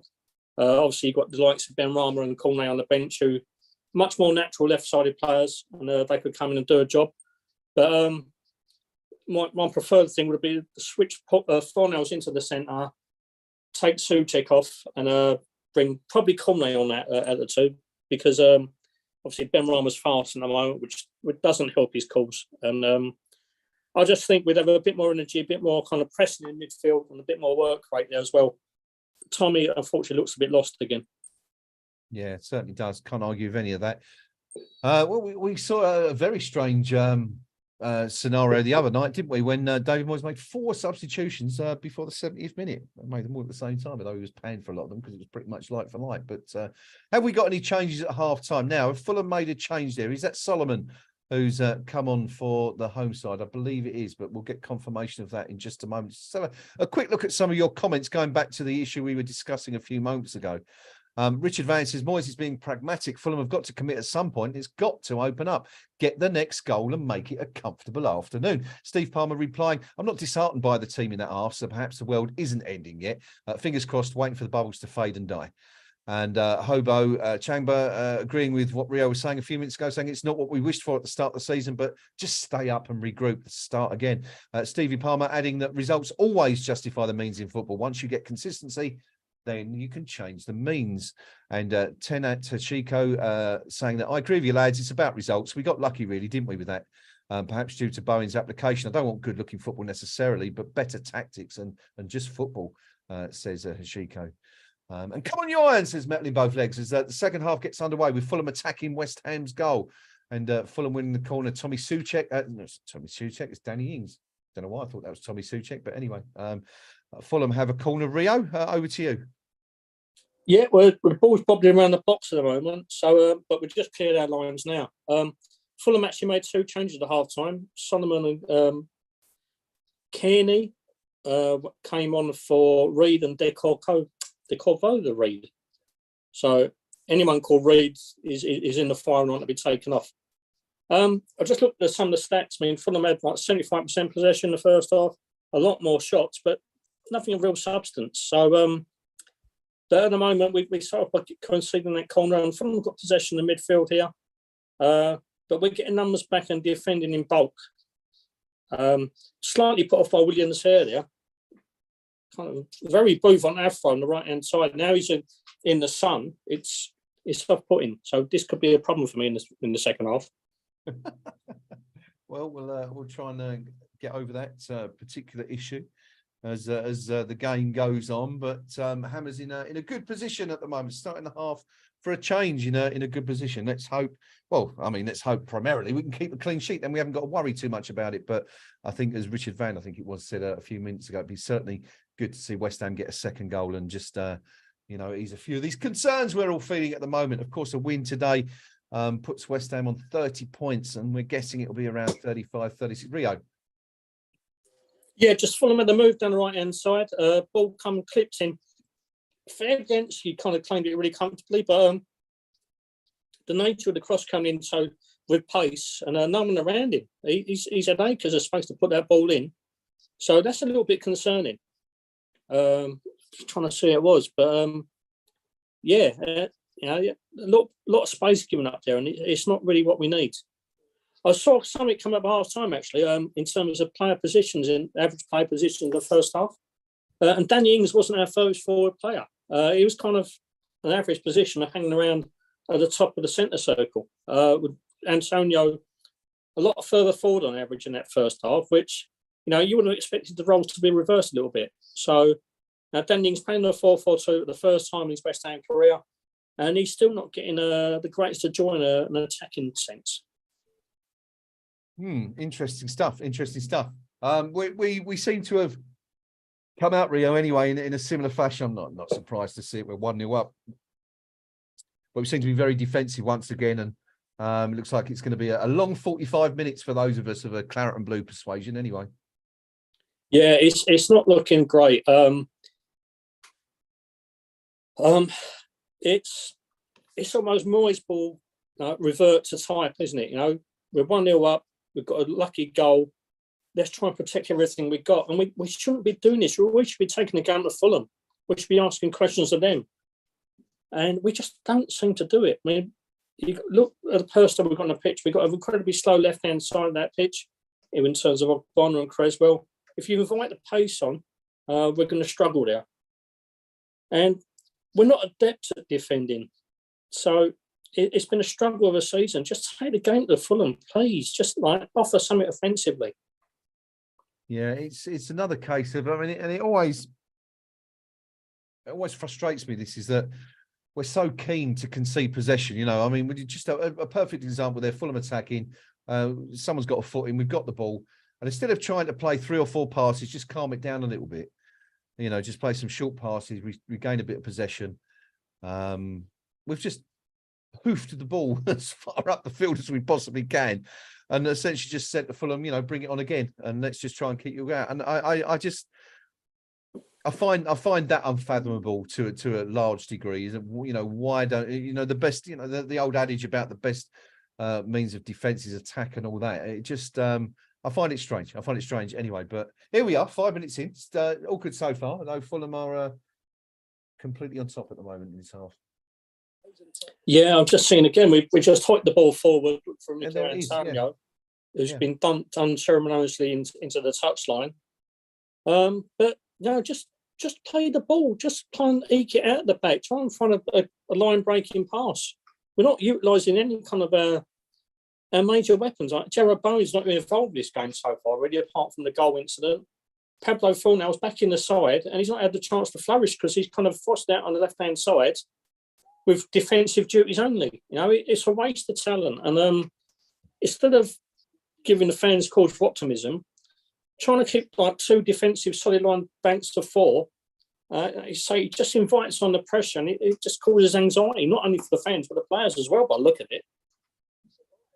Yeah, very much so, very much so. But as I said, it's going to be a long half, I think, for us Hammers fans. Mickey Antonio's all right. I mean, that's the main thing. They've got this problem, haven't they, with the side of the pitch at Craven Cottage. You've got that incline. So whenever any players go off the side of the pitch, they invariably end up crashing into those advertising balls at the side. But Antonio's all right anyway. That's the main thing. 51.5 minutes gone. Fulham 0. West Ham United. Well, we did see another effort coming in from Fulham that was straight at Fabianski a few moments ago. Again, another long-range effort, but at least they've managed to get a couple on target this half, which is something they were struggling with before the break anyway. Substitutions, Rio, what are you thinking? Personnel, timing right now? I hate to say it, I'm beating the man in his hand, but I think Thomas Souček, already in his opening exchanges, has been a little bit lost. So I really do think bringing Pablo Fornells into the centre and putting Cornet on the left-hand side, just to give us a bit more of a pacey outlet as well, would do us a world of good. And also, we know Pablo works his nuts off and gives us that pressing option. So don't let Fulham's midfield settle. Just get someone working on them, trying to cause that issue. If he doesn't do that little switch, then maybe Flynn Downs to do a similar kind of role. But just alleviate the pressure on Tom Souček, who, again, the game is passing him by, and it's got to be soul destroying for the player. And as we've said, we all know he's a wholehearted, honest individual, hard-working individual. It's destroying his career at the moment, and it's not fair on him, and it's not fair on us. Very much so. Very much so. We have goal news from elsewhere in the Premier League to bring you, and it's from Villa Park. Massively important game for West Ham in terms of how our season could pan out, because Nottingham Forest, another one of the 27 club, are playing at Villa Park today. It's good news for West Ham supporters, because Bertrand Traore has scored the opening goal of the game for Villa. Rio, has something happened here? Thankfully, we've only just conceded the corner, but there was echoes of Wednesday night, and also there were 2 brand new incumbents to make those errors. Ball come over the top from Fulham, which was annoying enough because we'd had possession. Instead of playing the ball through in a neat manner and in a creative manner, we end up hoofing the ball over the top of the shoulder. Ball's come back to us.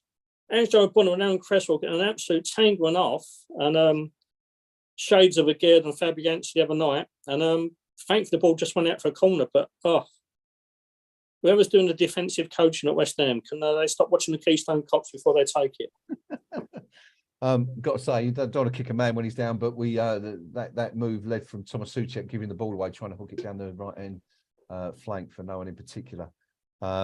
Rio will tell me if anything comes of this corner, but fortunately, hopefully not. Back to that goal quickly at Villa Park. Bertrand Traore, 48 minutes, scoring the opening goal for Villa against Nottingham Forest. Forest, of course, in free fall at the moment. I think they've got, 3 points away from home all season, even worse record than West Ham. And as things stand, that would put them in the bottom 3, that defeat. If they were to fall to defeat, the bottom 3 tonight would be Southampton, 23 points, Leicester, 25 points, Nottingham Forest, 27 points, if things stay as they are in the games elsewhere. Of course, as well as West Ham winning, Wolves ahead, Bournemouth ahead. Rio? Yeah, we just had an effort and goal. A first one of the second half. And it's the first time we've actually strung a few passes together. We won possession in midfield when Jared Bowen ran onto he harried William. I think it's William. But he's forced an error.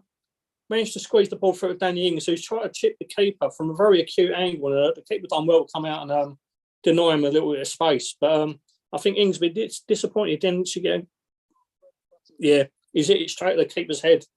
But yeah, our first opportunity in the second half, and we'll be playing more kind of football like that rather than sitting back and being more kind of respectful than Fulham they actually need to be. I mean, this is a Fulham bereft of two of their best players, and also, we're a better side than them. Like, man for man, we're a better side. We're giving them far too much respect.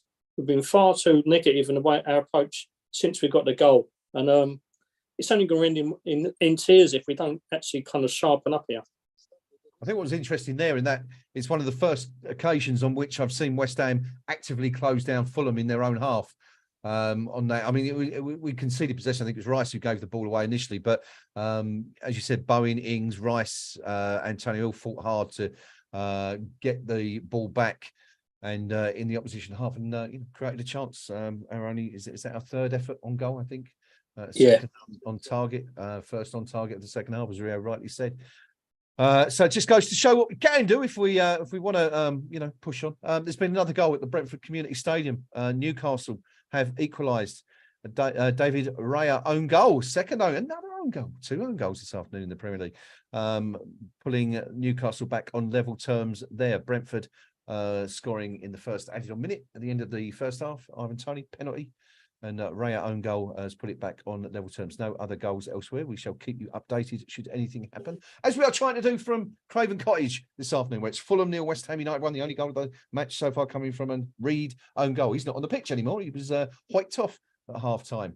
Don't know whether it was for that or for something else. But West Ham just cannot keep the ball at the moment. Pablo Fornals consistently giving the ball away, which is most unlike him. But Rio, is this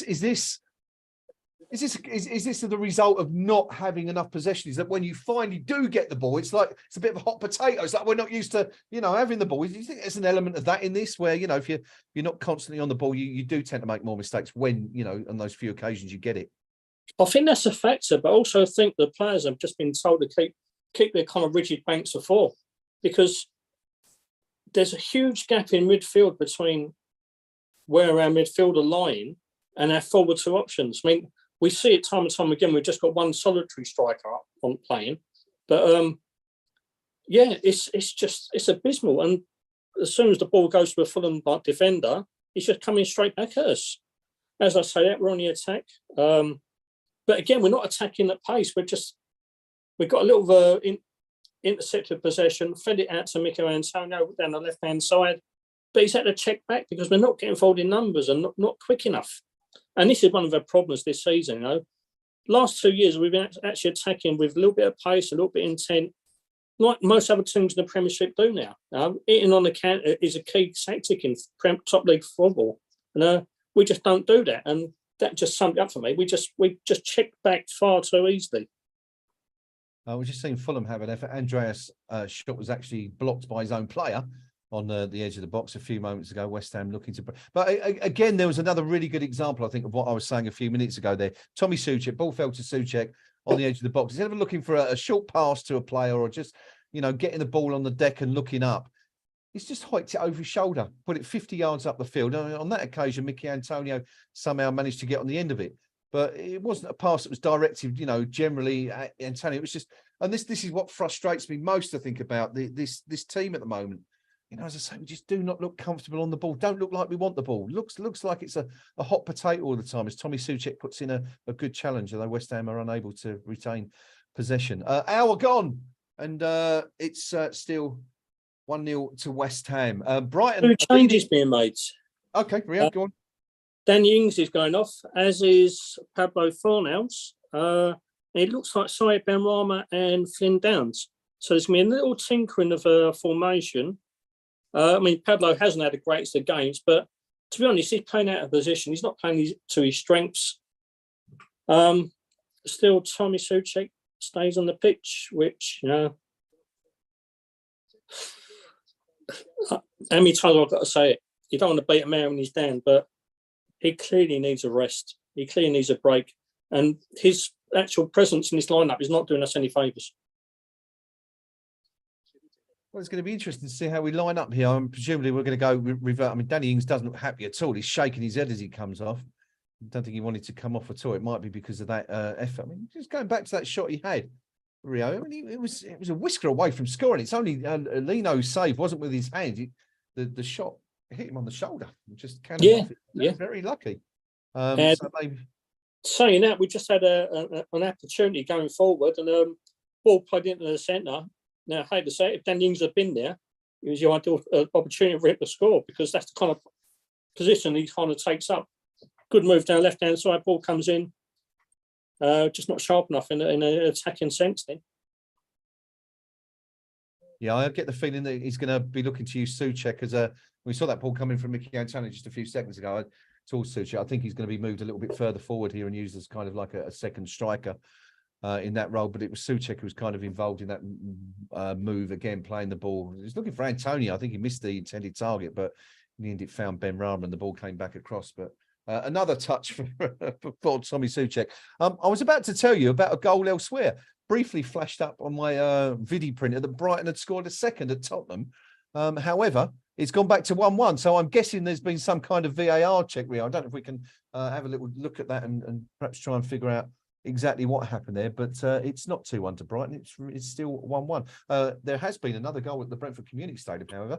Newcastle have scored it. They were 1-0 down 10 minutes ago or at half-time. They're now 2-1 up. Alexander Isaac, who scored the fourth goal, I think it was, on Wednesday night, has scored again at 61st minute.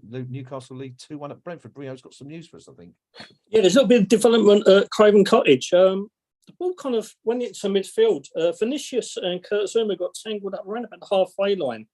It looked pretty innocuous, but as Zouma was trying to get up from the floor, it looks like a boot swung round from Vinicius and caught him in the stomach. He's been booked for it, but it seemed pretty a needless challenge, really. And yeah, it's just another weird kind of instance, because in the area there was no need to get that in kind of entangled. There's no need to lash out like that. But yeah, Vinicius has been booked. So let's hope this works into our favour as well. There's 27 minutes to go, and Fulham on the attack. So Newcastle leading at Brentford. Villa beating Forest. Good news for West Ham. Wolves beating Chelsea. Not good news for West Ham. Leicester losing at home to Bournemouth. Well, good and bad news for West Ham, I suppose. There, Tottenham Brighton doesn't really matter to us that much, but that's 1-1 at the moment. Rio.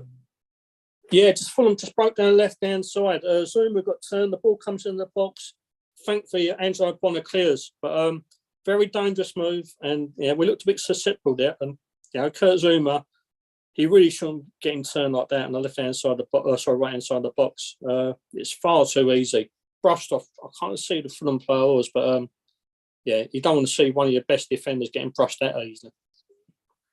Resulting corners led to nothing so far, but Fulham still got the ball, and they're kind of just knocking the ball around kind of gently, trying to eke out some space, which, to be honest, isn't going to be long to find, because there's gaps appearing all over the shop here.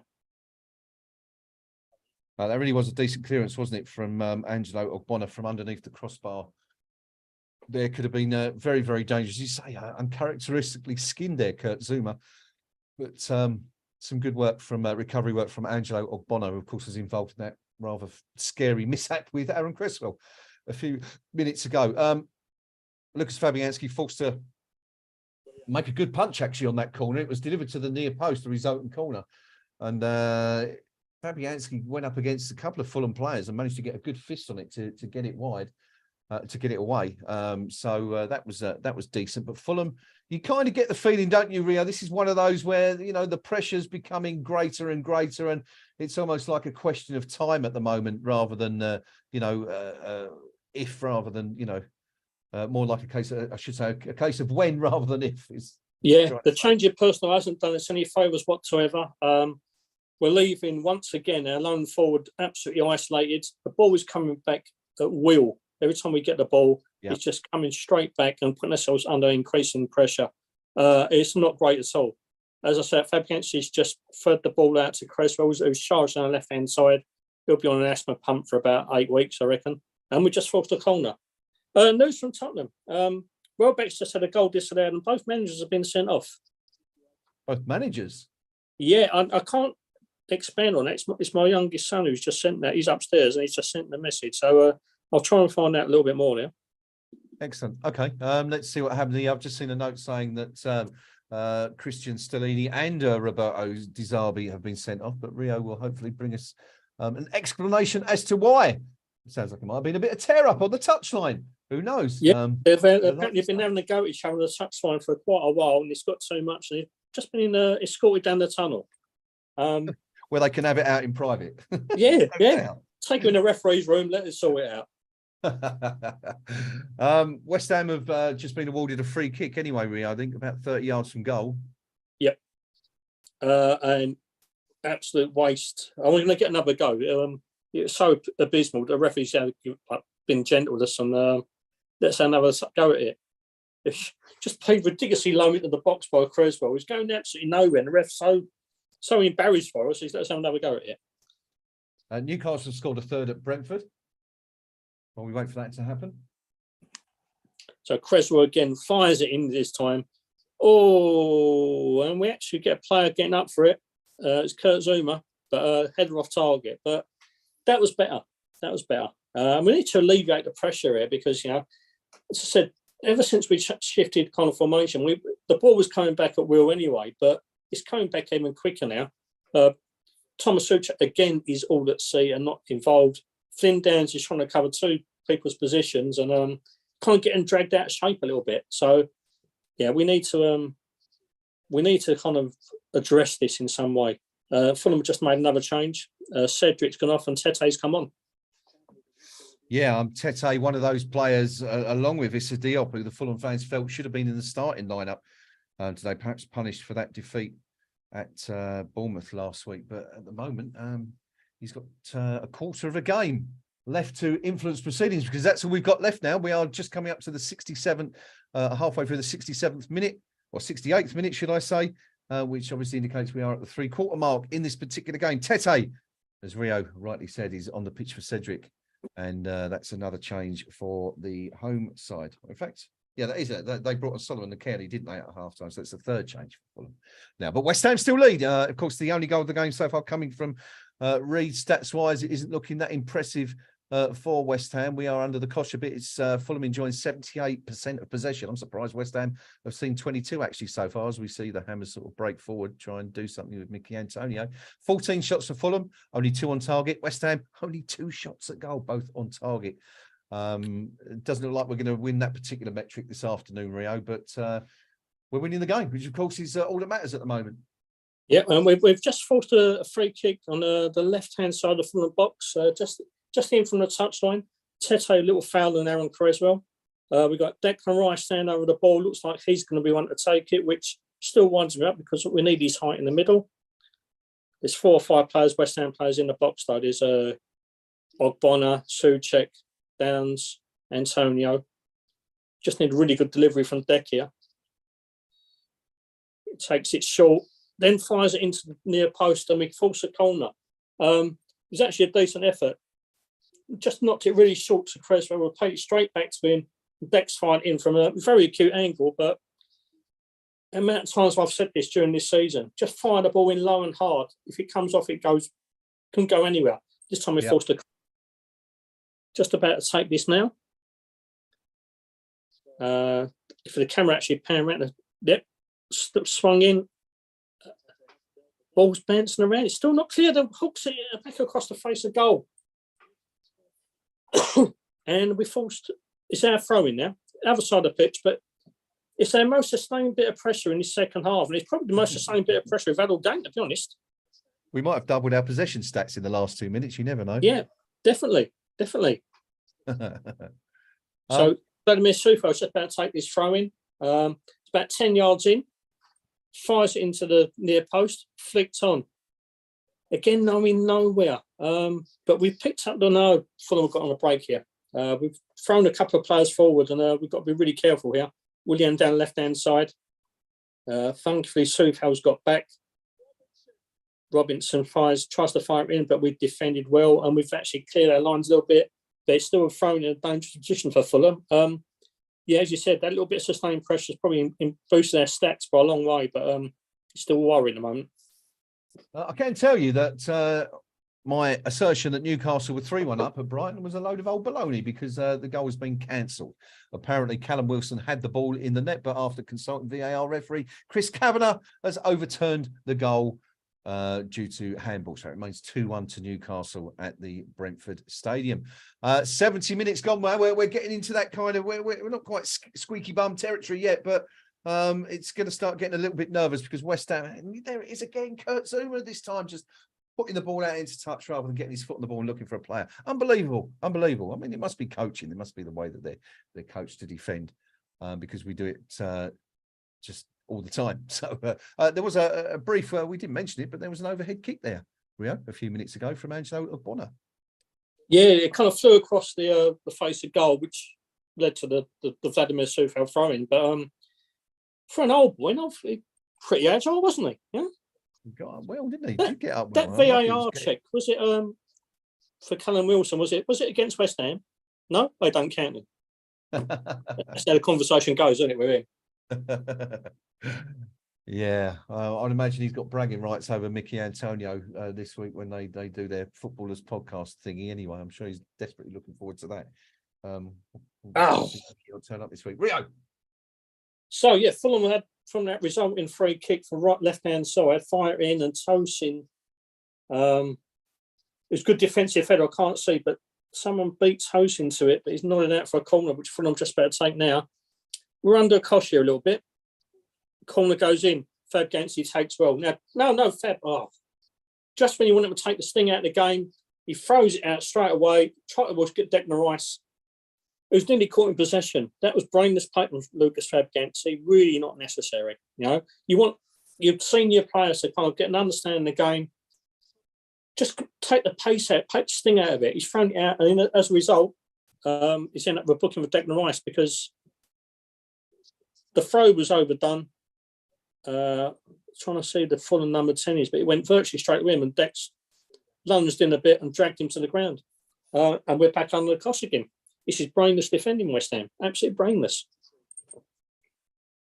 Yeah, as Rio said, Declan Rice taking one for the team. Kenny, I'm not sure why he's on the floor holding his head as if he's been assaulted or something. It was a mere brush of the head from Declan Rice. But anyway, he's in the book. First West Ham player booked today. Second player to see a yellow card today. Tom Kenny, of course, was a player that we were looking at, wasn't he, Rio, a few years back? I think we were looking at him as a potential Mark Noble replacement, wasn't we, if I remember right? If Noble was going to go to Arsenal, whenever that was that 2016 or something? I think that link emerged. Yeah, I think it was in the aftermath of the stadium move, wasn't it?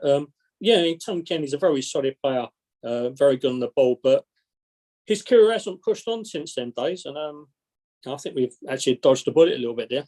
It's probably the first time we can actually say that about West Ham there and their transfer policy. But it was the right thing at the right time. Mark on the live chat says, I'm seeing on social media people saying 4-4-2 hasn't worked. You need two wingers to supply those two and a Lanzini or Fornals in midfield with Rice to create. Moyes will never do that. Did you think that was a failure, the 4-4-2, Rio? I think he's got a very valid point. You need the personnel to use it. And it is what I didn't understand. When you've got the likes of Maxwell Corno as a natural left-sided player on the bench, Said Benrahma on the bench, and we utilise someone who's a virtual central midfielder as a kind of auxiliary left winger. It's the right idea, executed in the wrong way. And this is indicative of David Moyes here in the last year and a bit now, last 15 months, with all the right players, not necessarily in the right order. Just over 15 minutes left to go at Craven Cottage. It is still, as it has been since the 23rd minute, Fulham 0, West Ham United 1. The Hammers with their noses in front in this vital Premier League encounter. There have been no goals elsewhere in the Premier League since we last looked around, which means Forest are losing. It means Leicester are losing. And it also means that Bournemouth are winning and Wolves are winning. So a bit of a mixed bag as far as West Ham are concerned at the moment. But of course, we can only affect our own results as a club, and or the team are doing all they can to do that in a positive fashion this afternoon. Currently heading for 3 points, only a second away win of the campaign following that earlier in the league, I should stress, success at Aston Villa last year, earlier in the season. Any more changes due, do you think, Rio, or would you be happy to leave it as it is right now? I think what we've got left at our disposal, it's hard to know what to actually do. You need that focal point up front in Mikel Antonio just to at least attempt to try and hold the ball up, but it's just not happening. Flynn Downs is on. As I said, we break away, interception. We're driving on goal. Shot, long way wide, but side Benrahma. No, it's killed valuable seconds, but a bit of interception. Slack play. I can't see who that was there, but Benrahma was intercepted, driven forward about 20, 30 yards, fizzed one in, but it's about 5 or 10 yards wide of the goal. And but again, as I said, it's broken up the relentless kind of Fulham pressure. That's a good point. In terms of personnel, it's hard to know what to do. I mean, I'd like to actually see Lanzini come on probably for Souček, try and give us a little bit more control of the ball in the middle, not be wasteful. But I think what we need more at the moment is calm heads and coolness. There's some poor decision making out there at the moment, and it's making the anxious situation even worse because it's just a lack of football intelligence. Yeah, I think you could apply that to that shot from Benrahma. Again, really good break. Great interception, good break, options on. Just pulled the trigger from like 25 yards. Didn't need to do it. Could have just driven on and seen what was going to happen. But anyway, it is what it is. And we are where we are. West Ham still leading. Just very quickly, if I can point this out underneath there's the little thumbs up button. If you're enjoying what you're seeing, if you've liked the stream this afternoon or like the content that we provide for you on KUMB.com's channel, Eyes Up Mother Brown, please give us a little thumbs up. Please hit that thumbs up button down there. It'll be much appreciated. I'm told it's good for the site. And of course, if you haven't already done so, you're over that one. Please subscribe and hit that notification bell to be alerted whenever we go live in future or add new content. Back to the game. 77.5 minutes gone. Rio, Fulham 1, West Ham United 0. Still Fulham piling on the pressure, but still they're unable to break through. Okay, Jared Bowen on the breakdown left-hand side, unfortunately, the corner. One of the very rare occasions that we get the ball forward, Antonio wins a header, works its way out to Jared Bowen on the right-hand side because of driving into the box, but it goes out for a corner. But again, I hate to say it, but I think it's an indication of how desperate our season is. It's using up valuable seconds, and it's an opportunity to score from a set piece because open play is still not looking great, is it? So Jared Bowen himself is going to take this corner. Swings it in. Oh, kind of misses the first defender, first attacker. West Ham fire it back in, but it's kind of petering out nothing. And Williams got the ball now. And we need to be really careful with him. But he's having a big influence in the game, William. This second half, he's really kind of influenced and exerted his undoubted skill, and he's playing the ball around really nicely. Fulham on the attack. Soufal's out of position, but fires it in, and Fabianski takes it. And for the first time, he's actually held onto the ball in his box, gone on the deck, and it's looking like he's not going to get rid of the ball like a hot potato. So, 37 years old, and it finally sunk in. Who'd believe it? Just approaching the final 10 minutes at Craven Cottage. Fulham trailing West Ham 1-0. Thanks to that first half, own goal. And we're all beginning to get a bit nervous. It's been a long, long time since we've experienced an away win in the Premier League, and we're getting ever closer to doing it again this afternoon. I would go and tell you what's happening on the Fulham forum, but for some reason it seems to be barely any posts being made. So we'll give that one a swerve for now. Changes so far for those of you catching up. West Ham have brought on Downs and Benrahma for Fornells and Ings. Just 2 changes for the Hammers. Reed, De Cordova and Cedric off for Fulham. Tete, Solomon and Kearney, their replacements. So quite a few changes being made. 5 so far, all in all. But Fulham unable as things stand to be fair, Rio, I know we've been criticising West Ham's performance, especially the attacking performance, but defensively we've been pretty sound this afternoon. No Agard in the lineup, he's been dropped. No Carey's been dropped. No Emerson, but the players called in have done a pretty decent job, don't you think, so far at the back there? We restricted Fulham to some largely long range efforts anyway. Yeah, to be fair, we have exactly done that with resulted from just the long range efforts. They've all worked really hard as a man and as a unit.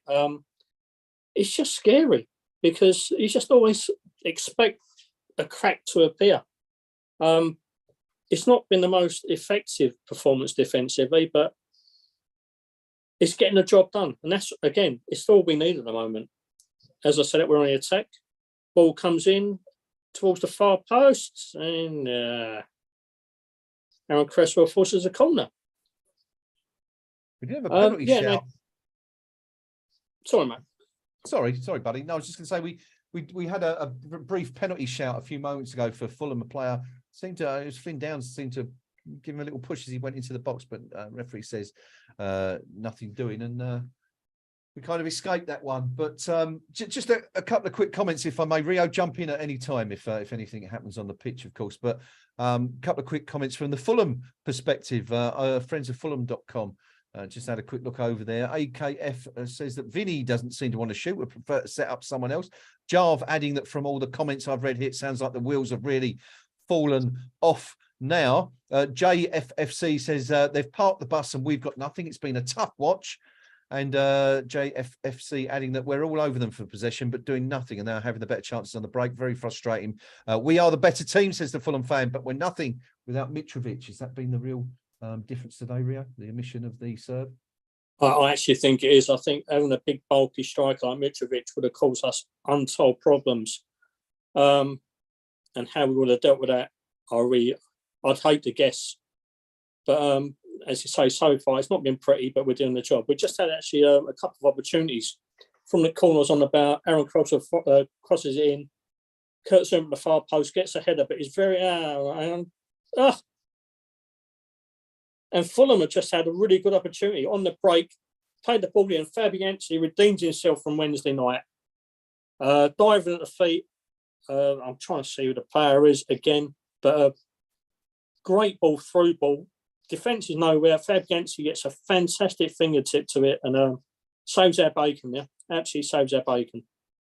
Well, there we go. I was just saying a few moments ago that we haven't really had a decent effort to face. Fabianski hasn't really had a shot of note to save. And there it is, things changing just like that. It really is a clever threaded through ball. And I tell you what, Rio, if we go on to win this game today, Lucas Fabianski deserves a huge pat on the back, because that is a fantastic save. He looked, for all intents and purposes, as if the player had gone round him and was just ready to tap it into an empty net. But I mean, that's what, an outstretched finger that just about manages to tip it off his toe. Brilliant save, brilliant. That is actually a world class, because if he times that just a fraction late, that's a penalty all day long, or a fraction earlier, and the player gets around him, it's an easy goal. It's a after the howlers he made on Wednesday night, that absolutely saved us there. And that is actually world-class goalkeeping. It's Andreas, the Fulham player, who thought he was in. Did everything right, to be fair. A little touch to drop the shoulder, a little touch to the left to go around the keeper, just about to pass it into the back of an empty net, and Fabianski's outstretched finger took it off his toe and saved West Ham's lead. Preserved that very, very slender advantage that the Hammers hold with just 6 minutes to go. I'm expecting we might see one or two more substitutions in the next few minutes, Rio, just to wind time down a little bit. Yeah, well, Fulham are making a couple now. Williams gone off and Andreas is going off. Andreas has probably, and William have been both their best players for me. Yep. And of course, there's all sorts of problems in the second half, but on comes Wilson and Dan James. So it's going to be a nervy for the last 5 minutes. There's a little bit of injury time on top. I just hope we can hold out here, because, we are desperate, and it's not been a pretty performance, but we're doing a job here. It's just absolutely backs the wall. And ironically, that chance that they just had, we had a couple little chances ourselves. As said, the header from Zouma, a little bit weak from the corner, but a couple of minutes after that, Mikel Antonio gets a good chance on goal. It's slight kind of, might have been offside for me, but really good interception by Declan Rice, who drove down the right-hand side, put the ball into the box for Antonio, but another chance. But Fulham in the ascendancy again, just forced another corner. It's their 10th for the game. Well, let's stick with you, Rio, for that one then, and bring us the Wilson takes into the central area. Oh, Fabianski saves again. Trying to see who that was. I think it's Tete got up, the Fulham number 4. But he's kind of muscled off Mikel Antonio. Little push on him, forced a bit of space. Really solid header, but it's quite comfortable for Fabianski. Looking at the replay, and at the time, obviously West Ham being West Ham, it terrifies the head out of you, but it's quite comfortable. Yeah, it's a decent header, isn't it? It's goal bound. It's going in, but Fabianski's still having to get down to his left low and make that save. Another goal at Tottenham. We thought Brighton were 2-1 up, but they weren't. It was disallowed. Harry Kane's just scored for the Spurs, and they lead 2-1 with a few minutes to go. And the note I see from Tim Sherwood on my Twitter feed is, how on earth are Brighton losing this game? But anyway, Fulham fans might be thinking the same, having seen their team control the ball for much of the game here, but they trail 1-0 to West Ham. I've just seen Jared Bowen try and do some incredible footwork down by the touchline. Rio shaking his head. Rio. Yeah, we're forced to throw him in from that, and Vladimir Sufo takes it, throws it towards Antonio, and the ball goes straight out of play. So we're under the cosh again. And the camera's just panned round to David Moyes on the touchline, doing his typical finger on the cheek thing. It's Kevin Nolan in his ear roll. And Loser. I actually think that Moyes is just copying a deaf one. I know Kevin Nolan's made a career out of like nibbling away in people's ear rolls, but you know, sometimes he does talk sense, and I think Dave should actually listen. He's like, hey Kevin, all right, son, all right. Fuck off. No, it's 3 minutes to go, less than 3 minutes to go here. With Kevin Nolan and David Moyes deep in conversation on the sidelines, trying to navigate these final few frantic minutes for West Ham and towards what would have seemed a slightly improbable victory, I guess, at the start of the game. But here we are. West Ham have been leading for, well, more than an hour now, about 64 minutes of football since we took the lead. And here we are on our way, hopefully, fingers crossed and everything else crossed, to a second league victory of the season away from home. Quick look at... we're just seeing Max Corney. I don't know if he's on, but in my screen, he's just about to come on. Rio will tell us when that happens. But elsewhere... On the break, Ben Rama down left-hand side. Feds it into the central.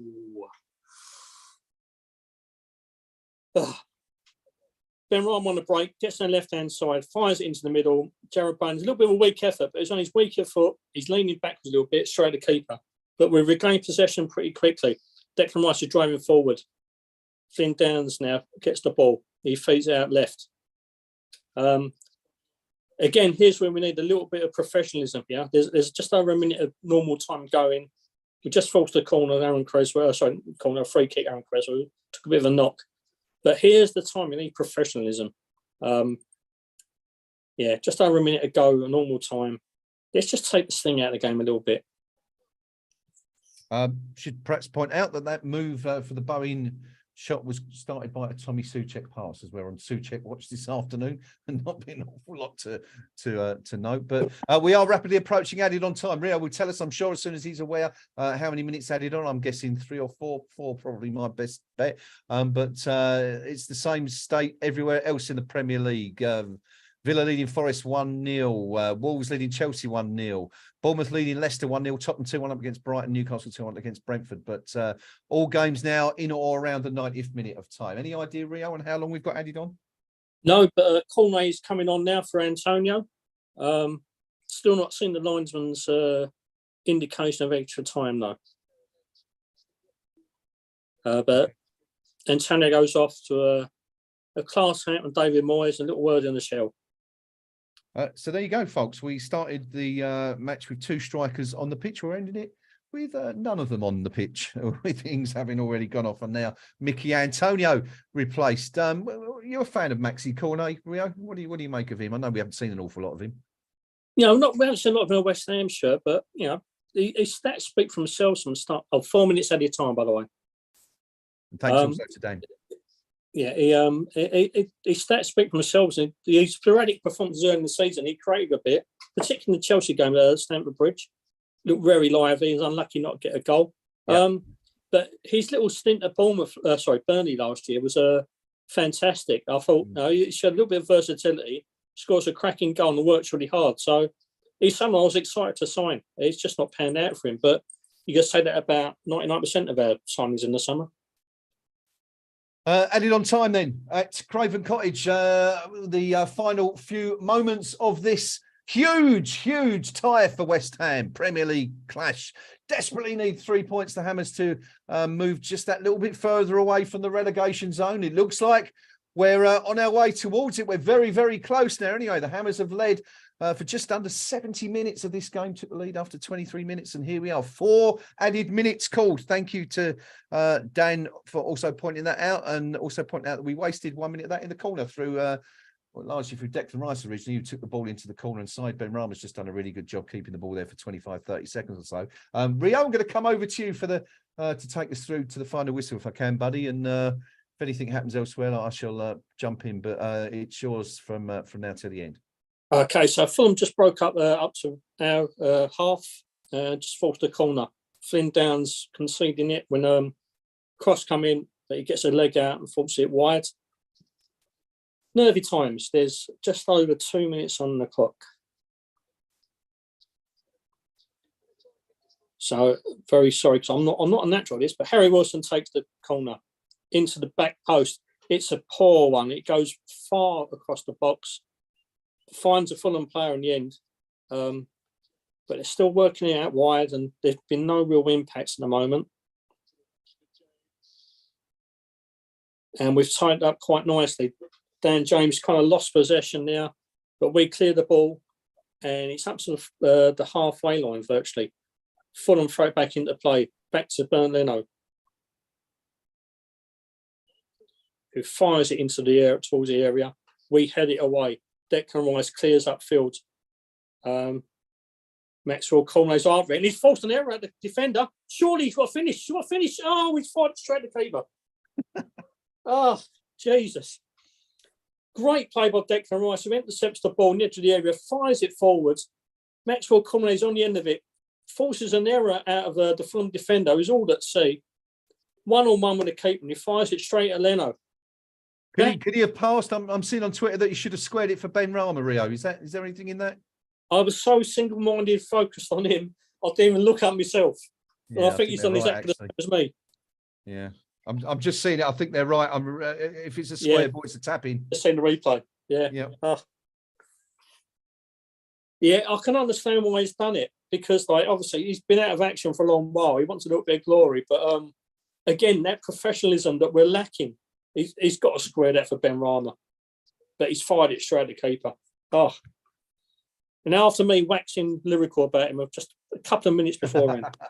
We're in the last minute anyway. On my clock, we have 15 seconds left. Come on, you Irons. Nearly there. So close. So close. And the ball. That's it. I've just seen it come up. Sorry, I've just seen it come up on Twitter. Couldn't contain my excitement. It's not often we get to celebrate an away win in the Premier League.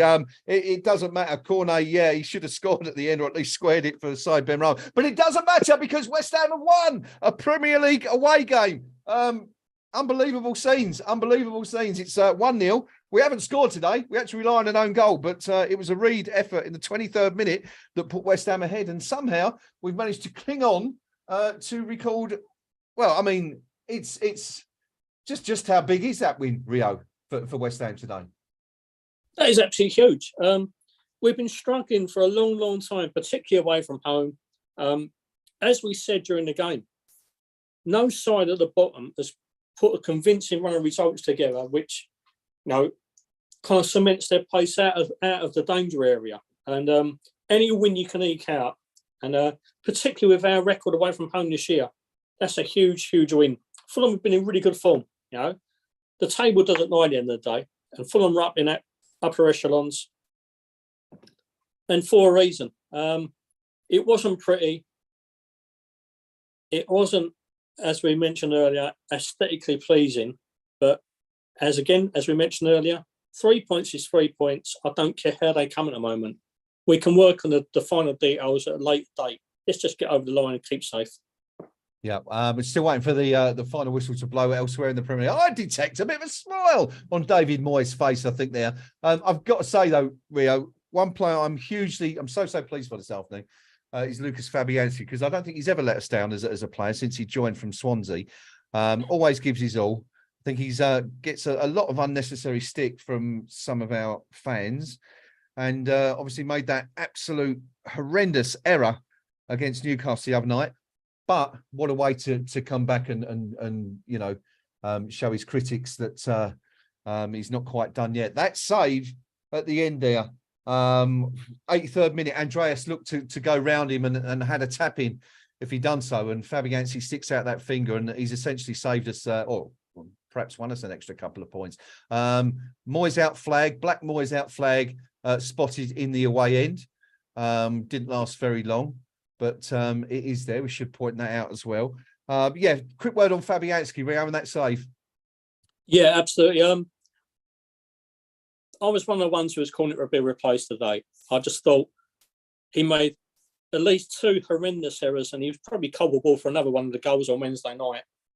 But that little piece of goalkeeper work towards the end there to deny Andreas, it was world class.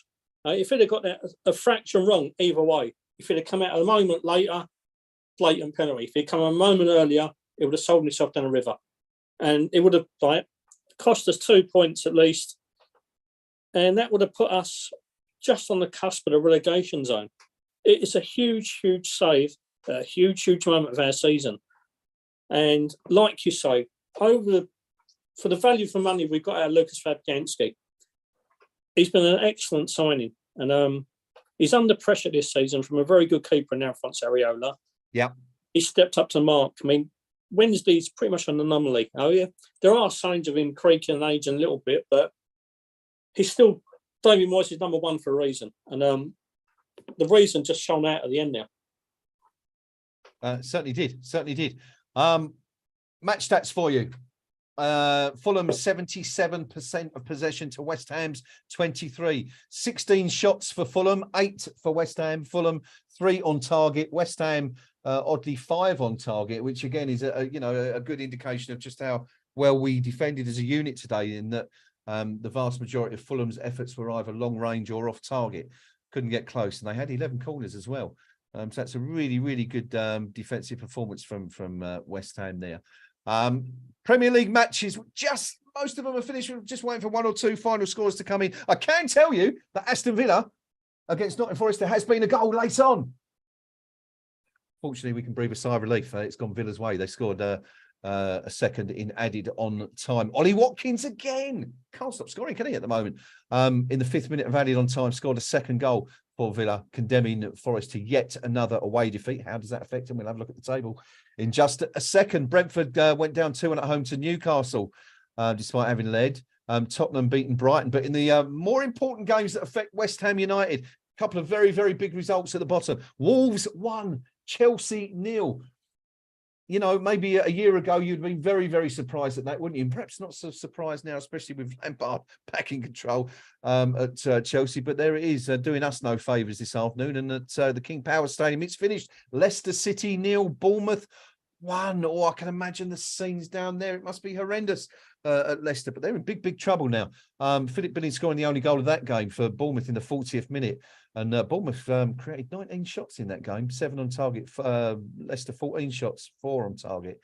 But Bournemouth certainly having a go. But how, we ask us, how, Graham, does this affect the table? I can hear you all asking. Well, I'm going to tell you in just a second. And the table looks like this. The bottom 3 tonight, or going into this evening, because we have one more game to go. Southampton played 29, 23 points, looking in big, big, big trouble. Also looking in huge trouble now. Leicester, only 25 points from 30 games. Nottingham Forest, beaten 2-0 by Villa, down into the bottom 3 as a result. 30 points, 27 games played, 27 points. Same as Everton, but with a much, much inferior goal difference. Forest minus 30 goal difference now to Everton's minus 20. We're up to 16th place now. Still no sign of West Ham. Get this, Leeds United 16th, 29 from 29. In 15th, Bournemouth, who won today, winners at the King Power Stadium, 30 points from 30 games. Next, it's Crystal Palace in 14th place, 30 points from 29 games. And then also with 30 points from 29 games in 13th place. Ooh, get the nosebleed up here, Rio. Get the nosebleed. West Ham United, 30 points from 29 games. It's what a weird week it's been, Rio. Absolutely smashed. One of our worst performances at the new stadium since we moved there 6-7 seasons ago. Yet we've come out of that 3-game week with 2 wins, and we've moved up the table from 19th to 13th. And most importantly, there's a 3-point gap between us and the relegation zone now. Yeah, and also, despite the fact that we capitulated on Wednesday, our goal difference is still rather favourable compared to a lot of the clubs around us. Yeah. That from an aesthetics point of view, yeah, you're not going to write home about any kind of aspect of that performance today. From a result, it was after what happened Wednesday night, we needed some players to stand up and show some mettle here, and we've actually done it. Before the game started, when David Moyes named his lineup, there was widespread condemnation. I didn't see one person on the forum and social media who actually looked at that side and thought, you know what, we're all right here. Everyone was expecting the worst. Yeah. And now we've showed some balls for a change. We've showed a little bit of courageousness, a lot of mettle, a lot of kind of determination and work rate, which has been sadly lacking, and one of the reasons why we're struggling this season. But we stood up to the plate today. Again, I'll say it. It wasn't pretty, but who the hell cares when we've got 3 points, a vital 3 points to kind of eke us a little bit away from that bottom. Well, certainly the bottom 2. It's still incredibly tight down here, but there is a little bit of a gap, particularly with Southampton.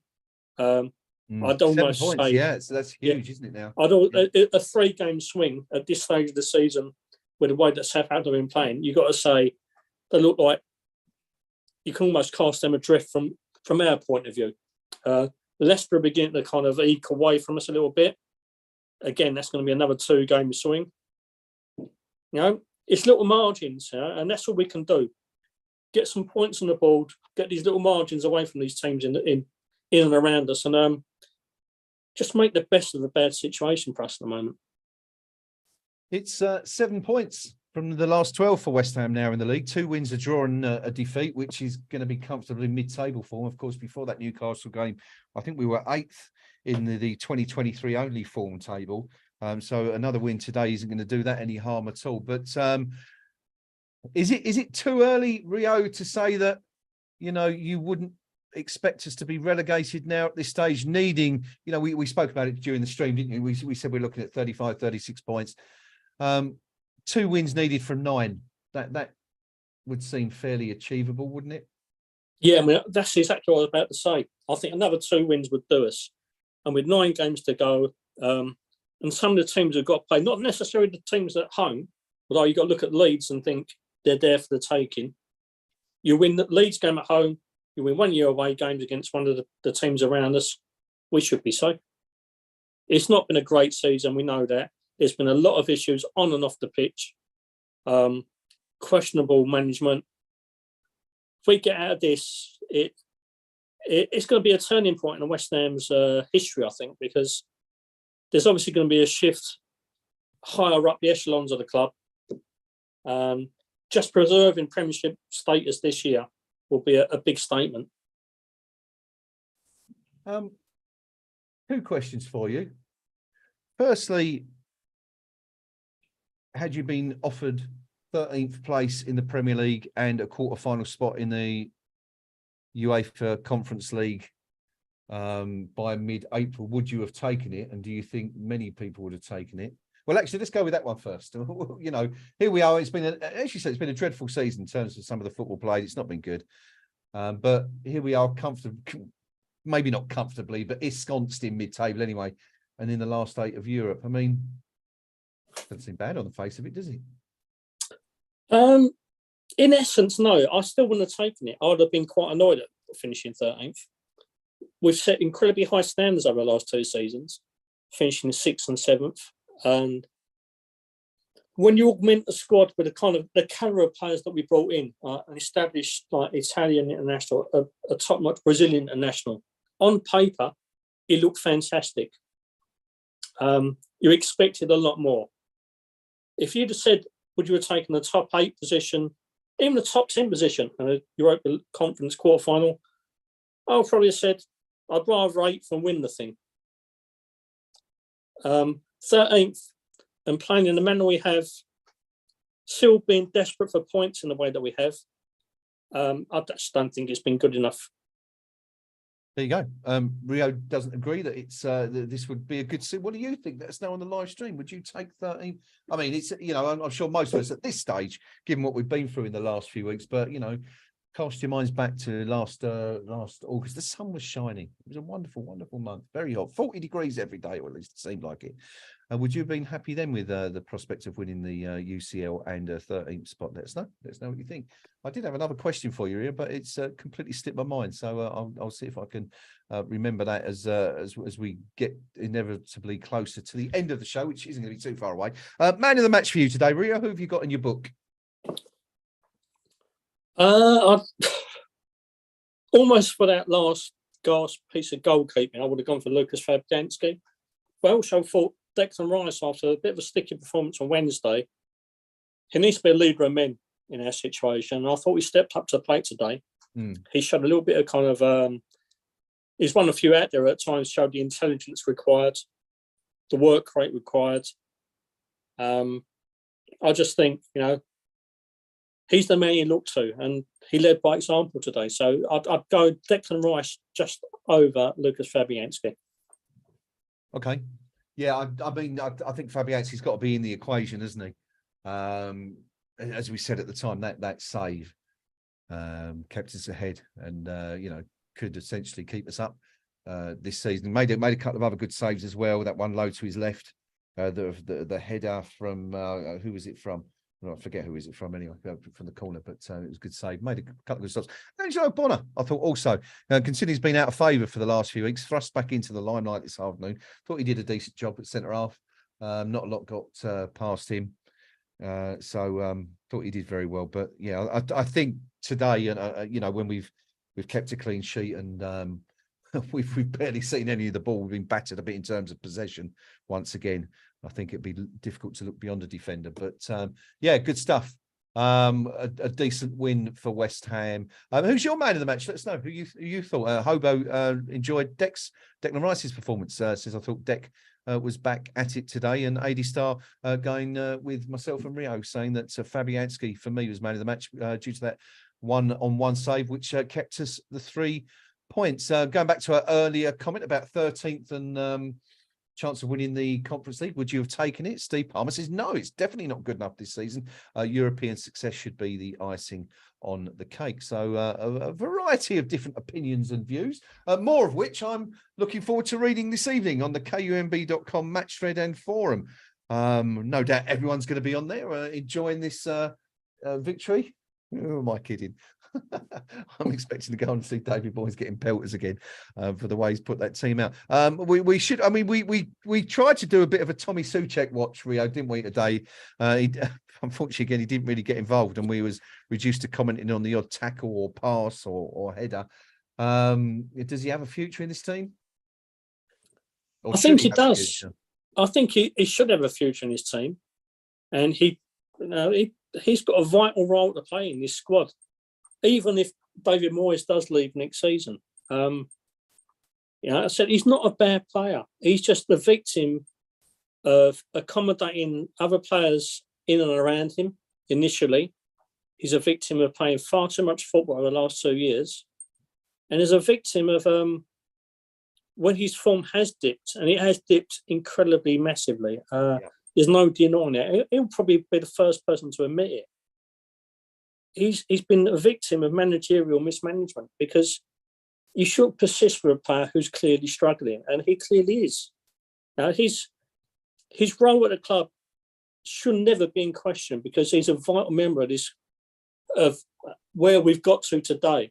Yeah, I'm not on about the negative side before anyone says that. He's the reason we're down the bottom echelons of the table isn't because of him. He's why we got into Europe 2 years running. He was a vital cog in that team. Mm-hmm. He's just been utilised in a completely the wrong way by the managerial team, and you've got to look at them. And you've got to look at them to give him the release and give him the opportunity to kind of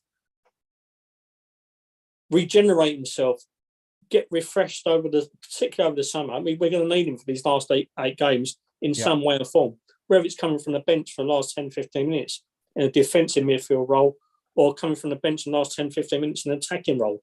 He shouldn't be starting games. He needs to be playing a role in this club in a major way going forward, but not in the way he's been utilised over the last 18 months or so. Okay, good stuff. I can tell you also another little stat I've just seen come in. Newcastle United, by virtue of that win at Brentford, are the fourth team in the Premier League this season who now cannot be relegated. But to be fair, I imagine if you're a Newcastle supporter, Rio, after the last few seasons they've had, being safe from the drop after 29 games is probably quite something else, isn't it? I mean, let alone the fact they're going for a Champions League spot. Oh, yeah, absolutely. You've also heartened me in a major way, because that also means that Chelsea and Tottenham can still be relegated. That can, yeah, indeed. That's the other right side of the coin. But Newcastle fans, after what they've been through over the last few years or so, I know in our dark history that us and the Geordies have never kind of really met eye to eye.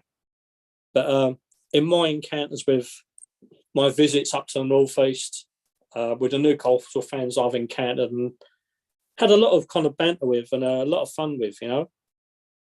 And I've got a little bit of a soft spot for them. Not a major one, obviously, because as I've said numerous times on these broadcasts and elsewhere, I hate every single team in the country, including my own, and Newcastle in that. But I don't begrudge them a little bit of joy once in a while. Yeah, I've a lot of affection for that part of the world for reasons I'm certainly not going to go into on air. But yeah, good for them. See, this is the thing I've always thought, without going off on a tangent too much, but I've always thought West Ham, Newcastle, salt of the earth, working class fans. We were at the docks, they were at the pits, but kind of hewn from the same kind of rock, as it were. Absolutely. Yeah, there you go. Anyway, I think that's a good place to wrap up, actually, Rio. Is there anything else we wanted to add? Oh, one more thing. Who's your three to go down, having seen what you've seen today? I'd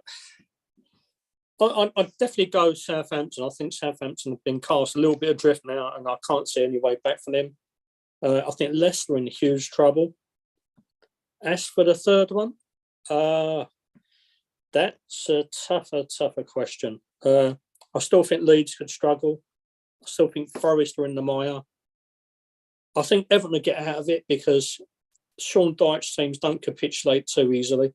They've always got a bit of effort, a bit of work rate, and they'll probably, and unfortunately, get out of it. I really want Palace to go down. Really want Palace to go down out of the three. Well, I mean, it's not impossible, is it? They're only they're still in trouble, and we can actually kind of help ease them on their way. That's the game away from home. You've got to look at and think we can get 3 points there. Huge game.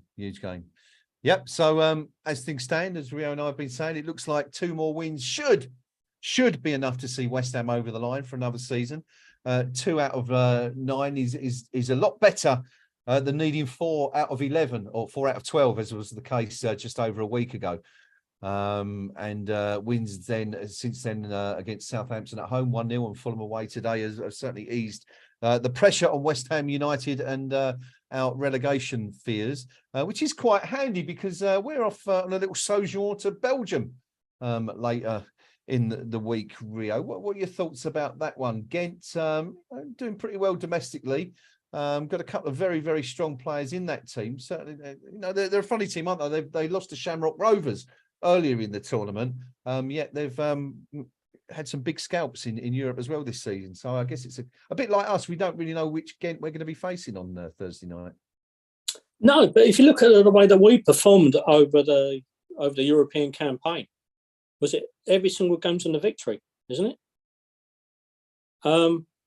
We've taken to European football with absolute aplomb. 10 out of 10, yeah. I know as the competition gets deeper, the opposition gets tougher, but I don't look at anyone really left in that competition, bar maybe one or two sides that I fear, even with misfiring form domestically. I think we can go to anywhere and get a result and take them on. And I've got no fears about Thursday night. Really got no fears whatsoever. All right. Well, I don't know if this is going to change your opinion slightly, but this is against last. I hadn't realised this till I was just looking this up. But the last 4 results have been as follows: they beat Zulta Varagem 6-2 away. They then went to Istanbul Başakşehir in the last round of the Conference League second leg and won 4-1. They returned to domestic activity that weekend to beat Eupen 3-0. And last weekend, they went to RFC Sarang and won 5-0. So let me just top that 12. That's 18 goals they've scored in the last 4 games. They certainly know where the net is anyway. Or it might not be quite against the calibre of West Ham United, but they're certainly not goal shy, that's for sure. Yeah, but I went to all those sides myself and played individually with one leg. And I walked over 22. Form is temporary, class is permanent. West Ham are going to win at least 2-0 on Thursday, and we're going to win 2-1 in the return leg. So 4-1 on aggregate victory. There you go, folks. You heard it here first. Rio, our very own Nostradamus, telling us what's going down on Thursday. Anyway, yeah, it's been a strange week for West Ham, isn't it? All in all, beat Southampton, 3 points on the table. Lost to Newcastle, won the Under-18s Cup, of course, the semi-final, 6-1, beat Southampton. And then, it's a huge win today. I don't think we can underestimate just how big those 3 points are and what a difference it makes to our potential hopes of survival. 2 more wins, we reckon, will get us over the line. Hopefully they'll come sooner or later so we can actually enjoy the rest of the European campaign, because we haven't had a lot of enjoyment out of this season so far at all, have we? My thank you to Rio for his wonderful company as always. Thanks, Rio. Cheers, buddy. Thank you to all of you joining us on the live stream this afternoon. Hobo Neil, who's off to take the dog for a walk. He won't be kicking the cat today. He's taking the dog for a walk. Good stuff. To Adi and everyone else joining us, Mark Richardson. And all you other guys for joining us on the live stream. We'll see you all on the KUMB.com forum very shortly. I'm going over there to see what everyone's saying about the game and also to write a bit of content, which you can see on the homepage of KUMB very soon. I won't be here on Thursday night because I'll be on the other side of the channel. We may be able to get a stream up and running, but we'll chat about that and let you know in due course. If not, we'll definitely be back for Arsenal next weekend. Until then, my friends, take care. Everybody look after yourselves. Have a great weekend. You can watch Match of the Day tonight because West Ham have won. It's a rare occurrence, especially away from home this season. Take care, everybody. See you very soon. Come on, you Irons.